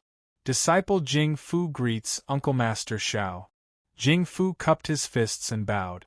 He wasn't tall and was slightly plump, so he couldn't seem to bend his body. "There's no need to be so polite. Let's talk inside," Xiao Lingyu replied calmly. With that, Xiao Lingyu didn't need Jing Fu to invite him and directly walked into the City Lord's residence. Jing Xian didn't have to put on airs, but Xiao Lingyu had to act like a senior. A senior was a senior, and a powerhouse was a powerhouse. If you couldn't even put yourself in a proper position, you shouldn't expect others to respect you. Jing Fu followed behind Xiao Lingyu and led the way. The three of them arrived at a living room. The living room wasn't big and there were no guards. However, there were many restrictions around it. Although it seemed open, it was actually very tightly guarded. It was more suitable for discussing confidential matters. Junior brother Jing Fu, tell us about the situation first. After taking a seat, Jing Xian said, You sent a message to the sect, saying that the situation here was strange. You should have found some clues by now, right? Jing Fu took care of the tea and snacks as he said, Ever since the first time a disciple of our sect was assassinated outside, I sent people out to investigate. It wasn't until more than a month ago that we set up a trap and deliberately let a disciple go out alone. In the end, he really attracted an assassin. Then, we surrounded those bandits. Although we also captured one of them, that person committed suicide soon after. However, in that person's storage Dharma treasure, we found a special identity token that belonged to the Fenglong sect. Fenglong sect? Jing Xian frowned and said, Although the Fenglong sect has always been on bad terms with our Nanhua immortal sect, they shouldn't dare to provoke us. Besides, what's the point of them attacking and killing our disciples? Even if the identity token isn't fake, there shouldn't be any soul imprint in it, Xiao Lingyu said. Since the bandit is dead, there shouldn't be any soul imprint in his identity token, Jing Fu said. It's because the soul imprint in a person's identity token will disappear when they die that it's easy to falsify. Usually, in such an attack, they can't guarantee that they won't be in danger. If they don't want to expose their identity, they won't carry the identity token with them, Jing Xian said with narrowed eyes. There's one more thing. Jing Fei of the Fenglong sect is also here. Recently, he has been in frequent contact with people from other sections. His whereabouts are very suspicious. If the identity token of the bandit is suspicious, then Jing Fei's arrival and many of his actions are even more suspicious, Jing Fu added. Jing Fei is here? Has he already reached the immortal emperor realm? Jing Xian was also a little surprised. He probably knew Jing Fei. Jing Fu nodded and said, I've seen him once. Whether it's his temperament or his temperament, he's more confident than before. I can't see through his cultivation, but he's most likely an early-stage immortal emperor. Otherwise, he wouldn't have come out. Jing Xian said worriedly, As far as I know, Jing Fei doesn't like to go out. He's wholeheartedly focused on cultivation. This time, the Fenglong sect sent him here for more than just traveling. In the past, our sect, the Fenglong sect, and the other sects often had disciples below the immortal emperor realm spar with each other. At that time, Jing Fei was very strong and defeated many elite disciples of the Nanhua immortal sect. However, he lost to senior brother Jing Xian once and it was a pity. Since then, he hasn't been kind to the Nanhua immortal sect. Before he came to the divine mausoleum continent, it was peaceful here. Chapter 383. Anyway, from all aspects, the Fenglong sect is the most suspicious, Jing Fu concluded. This matter is of great importance. We can't judge the truth by speculation. You should investigate it carefully. It's best if you can get solid evidence before coming to a conclusion, Xiao Lingyu said seriously. The conversation ended here. Jing Fu arranged for Xiao Lingyu and Jing Xian to stay in 2 first-class guest rooms in the city lord's mansion and then went to do his own things. Xiao Lingyu came to the Divine Tomb continent to hide temporarily. As for the task given by Qin Pingzi, he would try his best to complete it. However, with so many disciples of the Nanhua immortal sect here, he certainly wouldn't investigate it personally. He just stayed in the Divine Tomb City with peace of mind. In a dark secret room in the courtyard of the city lord's estate, Jing Fu was sitting cross-legged facing a cultivator in black clothes and a black cloak. Due to the black cloak, Jing Fu couldn't see the man's appearance clearly, but he knew the man's identity very well. Who did the sect send? The man asked in a somewhat shaky voice. It's a martial uncle with the surname Xiao and the second disciple of the sect master, Jing Xian, Jing Fu replied. Surname Xiao? He should be the one who was just accepted into the sect by that old fox. The man pondered for a moment and said, since junior brother Xiao came here under orders, it can be seen that he has made a choice. Jing Fu shook his head and said, this disciple thinks otherwise. If this martial uncle Xiao really chose to join martial uncle sect master's faction, then with martial uncle sect master's temper, he definitely wouldn't have sent him to the Divine Tomb continent.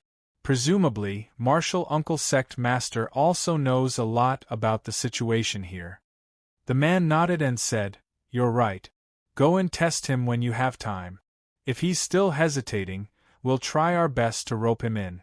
If he's already one of the old fox's people, we can immediately take action. Jing Fu thought for a moment and said worriedly, although sect master's lineage suffered a great loss last time, this disciple feels that sect master martial uncle is very scheming. Aren't we being a little too hasty in our attack this time? The newcomer laughed and said, haha, don't be deceived by that old fox's appearance. Last time, his side seemed to be the weakest, but at the last moment, we realized how powerful he was. Even a powerful existence like Qing Lu was killed by him. At that time, he had deceived all of us. If he had not schemed to drive a wedge between Qing Xian and Qing Lu, how could the sect leader position be his today? However, it was precisely because he succeeded in sowing discord last time that caused Qing Lu's death that we also had a chance. If Qing Xian and Qing Lu continue to stand together, not only that old fox, but we also have no chance. Jing Fu sighed and said, I think martial uncle Qing Lu is also an outstanding person. If he doesn't die, he should be able to reach the immortal venerable realm. The newcomer said indifferently, even outstanding people have weaknesses. Although junior brother Qing Lu is extremely talented and has extraordinary aptitude, he is still infatuated with Qing Xian. However, Qing Xian's heart is as still as water, and she doesn't have any feelings for him. Even if Qing Lu doesn't die, he will be trapped by the love demon and turn into ashes under the brilliant divine tribulation. Cultivators of our generation go against the heavens to cultivate. It's already very difficult. If we have any distractions, how can we last long? Compared to Qing Lu, I feel that Qing Xian is the truly powerful person. Not only is her aptitude very high, but her strength can be said to be the strongest in our sect. Moreover, she has a firm will. If she can break through the immortal venerable realm and finally pass the divine tribulation, I won't be surprised at all. Jing Fu continued, it's precisely because martial uncle sect leader is too good at acting that we have to be more careful this time. This time, his faction also seems to be weak, but they might still be very powerful. The newcomer shook his head and said, you think too highly of that old fox. If he really is very powerful, why would he personally go out to rope in junior brother Xiao? Although he seems to be weak this time, the feeling he gives us is still very powerful. At least, you think we shouldn't make things difficult for him now. However, this feeling he gives us is actually deliberately created by him. Jing Fu didn't say anything more, but he still looked a little worried. Don't think too much. You just need to do your job well. Regardless of success or failure, it doesn't have much to do with us. No matter who wins or loses, it won't involve too much, and it won't shake the sect's foundation. At most, a few immortal emperors who stand on the wrong side will die, and the power will change. Now go and test junior brother Xiao first. After you find out, we will make a plan. After saying that, the newcomer waved his hand at Jing Fu, indicating for him to leave. After Jing Fu bowed, he left the secret room and returned to his room to think for a while. Then, he gritted his teeth and went out. Jing Fu didn't go anywhere else. Instead, he went to the guest room where Xiaolingyu was. After entering, he bowed and greeted him very respectfully and politely. Why did you come here instead of investigating? Xiaolingyu asked rudely. Martial uncle, I came here to show my filial piety, Jingfu said with a smile. What filial piety? If it's to curry favor, there's no need for that, Xiaoling said with a frown. It's not to curry favor, but martial uncle Qingwei's order. I don't dare to be greedy. After Jingfu explained, he placed a storage bag on the table. When he heard Qingwei's name, Xiaolingyu's frown deepened. However, he still shook his head and said, I didn't know senior brother Qingwei before I entered the sect, and we didn't have any friendship. Although we're from the same sect now, I can't accept benefits from him for no reason. Please return the things inside to senior martial brother Qingwei on my behalf and convey my gratitude to him. Jingfu's expression seemed to be a little difficult when he heard that. He stood there without moving and seemed to be at a loss. If there's nothing else, then leave, Xiaolingyu said indifferently.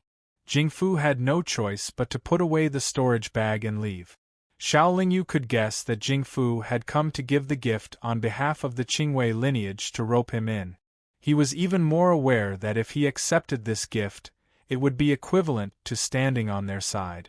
If he didn't accept it, it would mean that he had no intention of cooperating with the Qingwei lineage. Although he didn't want to offend the Qingwei lineage, he also didn't want Qing Pingzi and Qing Xian to see him as an enemy. However, he also knew that he couldn't always remain neutral because he was alone. If he didn't join any faction could easily kill him. If he had to choose a faction to rely on, Xiaolingyu would rather choose the sect master's faction. No matter what others said, he felt that sect master Qing Pingzi was a good person. Less than 10 days after Xiaolingyu arrived at the Divine Tomb continent, another Nanhua immortal sect disciple was attacked outside. Xiaolingyu and Jing Xian were also invited by Jingfu to the same living room. This time, it can be proven that the Fenglong sect has been playing tricks in the dark, and it was Jing Fei who did it. Jingfu seemed to be indignant. Oh? How do you prove it? Jing Xian asked doubtfully. The disciple who was attacked had a transmission immortal talisman on him, Jingfu replied. The transmission immortal talisman was a communication dharma treasure that was slightly more advanced than the communication immortal bead. It could transmit a video. After Jingfu finished speaking, he took out a transparent crystal ball. Then, he rubbed his palm on the crystal ball a few times, and a series of images appeared in the crystal ball. The images were very clear. It was a cultivator talking to another cultivator not far away. Then, one of them attacked the other. With just one move, one of them died. The dead cultivator didn't put up any defense before the other cultivator attacked. He only crushed an immortal talisman, and then the image ended. Senior brother Jing Xian, you should know this person, right? The image froze at the end. Jing Fu pointed at the murderer and asked Jing Xian. It's Jing Fei indeed.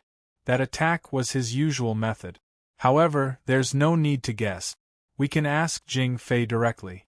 With his temperament, if he really did it, he wouldn't deny it, Jing Xian said with a nod. Many years have passed. Maybe his temperament has changed, Jing Fu said nonchalantly. Jing Fu said noncommittally, moreover, Jing Fei is now a celestial emperor expert. Even if we find him, he might not pay attention to us. At this point, Jing Fu looked at Xiaolingyu. You guys confirm Jing Fei's approximate location first. I'll go and ask him, Xiaolingyu said. Qing Pingzi asked Xiaolingyu to come over to do this. Now that there was a suspect, he naturally had to go. Jing Fei has been active near Jade Light Lake recently. Martial Uncle Xiao, go to Jade Light Lake and maybe you'll see him, Jing Fu said. Xiaolingyu nodded and then left the city lord's mansion with the map jade slip that Jing Fu gave him. From the conversation between Jing Fu and Jing Xian, Xiaolingyu had some understanding of Jing Fei. Jing Fei was an early-stage immortal emperor and should have just advanced. Although Jing Fei was very strong, he couldn't be much stronger than Ji Yong. Now that Xiaolingyu had the Yellow Emperor's bloodline and reached the late-stage immortal monarch realm, he was much stronger than before the battle with Ji Yong. Naturally, he was not afraid of Jing Fei. Jade Light Lake was not close to the divine tomb city. Even Xiaoling Yu took more than 10 days to fly to it. Looking from afar, Jade Light Lake was quite large and looked like a sea. However, the lake water reflected a green light that dyed the clouds in the sky green. Looking closer, the water of Jade Light Lake was very calm, like a huge mirror. In the map Jade Slip, there was also a brief introduction of this Jade Light Lake, but except for the lake water that was glowing with green light, which made the nearby scenery very beautiful, there was nothing unusual about it. Especially at night, the scenery near Jade Light Lake was more attractive, so there were many cultivators nearby. Xiaoling Yu was not here for sightseeing. He restrained his aura and slowed down, pretending to be sightseeing and slowly looking for Jing Fei. Chapter 384. This kind of stalking was very easy to be discovered, especially when the other party's realm was higher than his. Xiaoling Yu couldn't completely hide his tracks. Even if he glanced at the other party intentionally or unintentionally, Jing Fei would be able to detect the abnormality. Jing Fei didn't seem to mind that someone was following him. He was still strolling around Jade Light Lake. Sometimes he would break a tree branch with leaves, and sometimes he would stare at the lake in a daze. He seemed to be very interested in what he was doing. 2 days passed in a blink of an eye and Jing Fei finally flew towards the east of Jade Light Lake. Jing Fei's speed wasn't fast and he always had a smile on his face. After flying tens of thousands of miles away from Jade Light Lake, Jing Fei suddenly stopped and turned around to look at Xiaoling Yu with a smile. Xiaoling Yu flew for a while and stopped when he was about 60 meters away from Jing Fei. "You must be from Nan Hua Immortal Sect, right?" Jing Fei asked calmly. "Since you know I'm from Nan Hua Immortal Sect, I'm sure you won't deny killing our disciples?" Xiaoling Yu said calmly. "Deny? Of course not. I've never denied anything I've done." Jing Fei sneered. "Then can you tell me why you want to kill the disciples of my Nan Hua Immortal Sect?" Xiaoling Yu asked expressionlessly. "If I say he provoked me first and I killed him, I'm sure you won't believe me." Jing Fei answered. "You only killed one person?" Xiaoling Yu thought for a bit and asked. "Only one person provoked me, how many more should I kill?" Jing Fei continued. "I know your Nan Hua Immortal School's disciples have been assassinated recently and you'll definitely suspect me. However, I didn't do it, so it's best if you don't waste your energy on me." "Okay, then let's talk about the Nan Hua Immortal Sect disciple who provoked you. He's only a mid-stage 9 Heaven Xian immortal. How did he have the guts to provoke an immortal emperor?" Xiaoling Yu went straight to the point. "What's wrong with his brain? How would I know? He probably doesn't want to live anymore." Jing Fei explained as if he didn't understand either. Xiaoling Yu's intuition told him that Jing Fei was a straightforward person, so he shouldn't be lying. However, he wasn't a bystander, but a representative of the Nan Hua Immortal Sect, so he could only say, "You said that he provoked you first, do you have any evidence?" Jing Fei shook his head. "No." Xiaoling Yu said, "You don't have any proof and a mere 9 Heaven Xian immortal dared to provoke you. No one would believe this." Jing Fei said calmly, "If you want to take revenge for that suicidal guy, then don't waste time. I dare to kill him, so I'm not afraid of Nan Hua Immortal Sect's revenge." Xiaoling Yu actually didn't want to fight Jing Fei, because there were still many suspicious points in this matter that couldn't be concluded. But if he saw Jing Fei and just let him escape, he wouldn't be able to explain himself.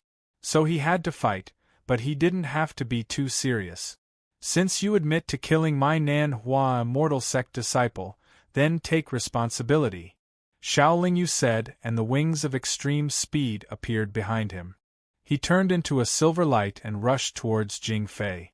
Jing Fei was not one to shy away from a fight. Seeing that his opponent was just waving a palm at him, he did not dodge. Instead, he also pressed a palm forward. This kind of head-on collision was, in fact, testing each other. Under normal circumstances, everyone would retreat on their own, so there wouldn't be any injuries. However, just as the two palms were about to collide, Xiaolingyu's palm suddenly surged with primal chaos true fire. Jing Fei seemed to be prepared as well, and a sharp light shot out from his palm. Whether it was the primal chaos true fire or that ray of light, they all clearly revealed a dangerous aura. However, the two of them seemed to be very confident. Their palms still fiercely pressed together. Bang! There was a loud explosion in the air. The two lights flashed wildly for a while and then dissipated at the same time. Xiaolingyu and Jing Fei flew back a long distance. However, Xiaolingyu stabilized himself before Jing Fei. Divine fire? After stabilizing himself, Jing Fei felt a burning pain from his palm and looked a little surprised. On the other hand, Xiaolingyu's sword-like light also pierced through the primal chaos true fire and stabbed into his palm. However, because the primal chaos true fire had greatly weakened it, it didn't cause him any pain. When did Nanhua Immortal Sect have such a powerful person? Did he just join? Or is he a late-stage Immortal Emperor old monster? Jing Fei's heart was bewildered, but his fighting spirit was rising higher and higher. An ancient bronze ruler was already shining in his hand. So what if he's a late-stage Immortal Emperor old monster? Jing Fei gave himself a boost and then rushed at Xiaolingyu with the ruler.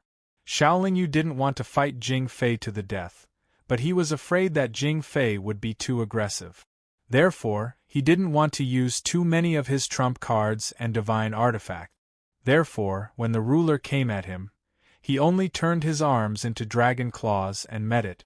The bronze ruler was of extraordinary quality. It grew bigger as it came down, but in the end it was still caught by the dragon claws.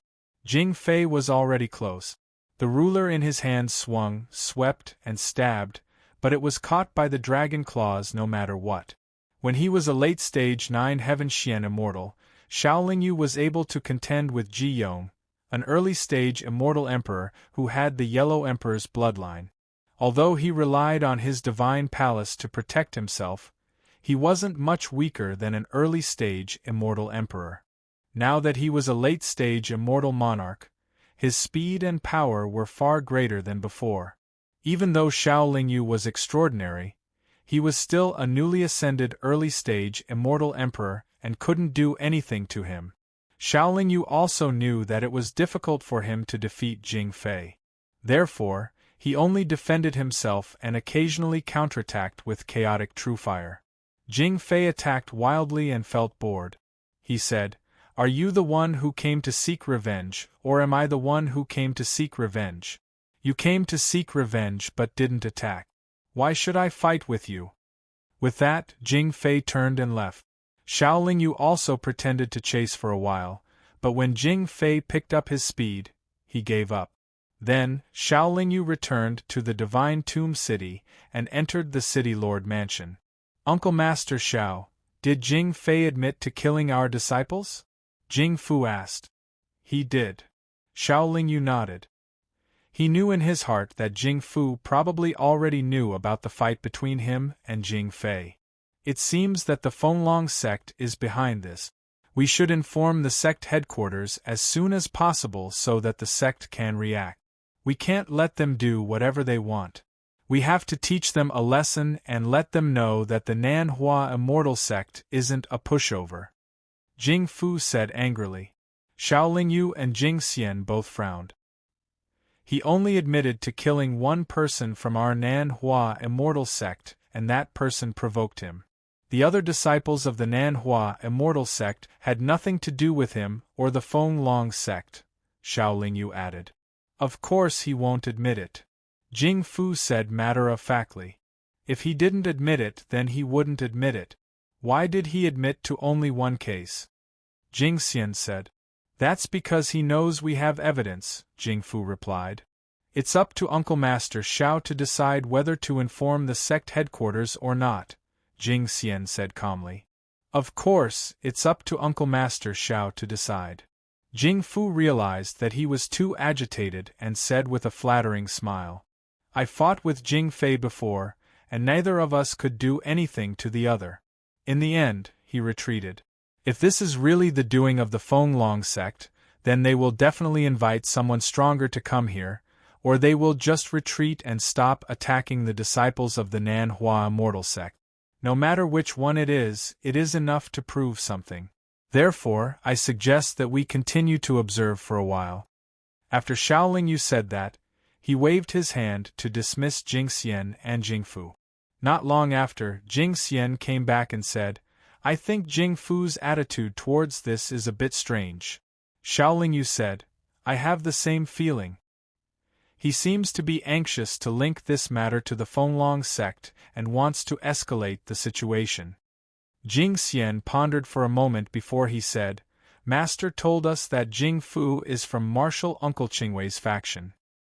He told us to be careful and not let him get hold of any evidence against us.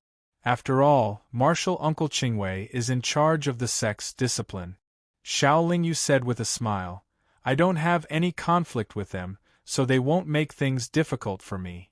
Jing Xian thought for a while and said, Uncle Master came here on the sect master's orders and with the sect master's disciple.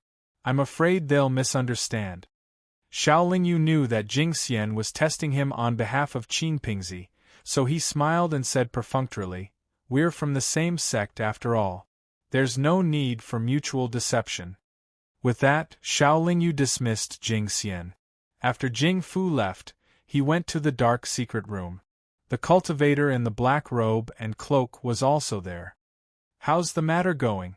The man asked, his voice still a bit shaky. Uncle Master Xiao and Jing Xian are very careful. I suggested that we send a message to the sect, but they didn't agree. Jing Fu replied, Haha, you're too anxious.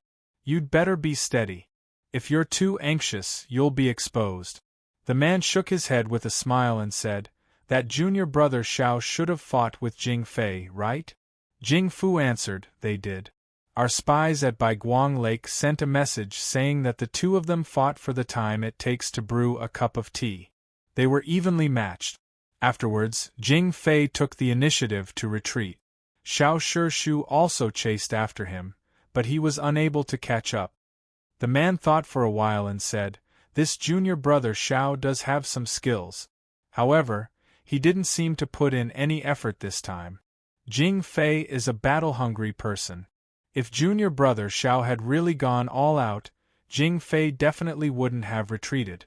The two of them also wouldn't have ended the battle without any injuries. Jing Fu said, Uncle Master Xiao suggested that we wait a little longer. Are we really going to wait, or are we going to use some more aggressive medicine? You're tuning in to the Phoenix Knights YouTube channel. Don't forget to subscribe and join us on this journey to catch the most captivating stories.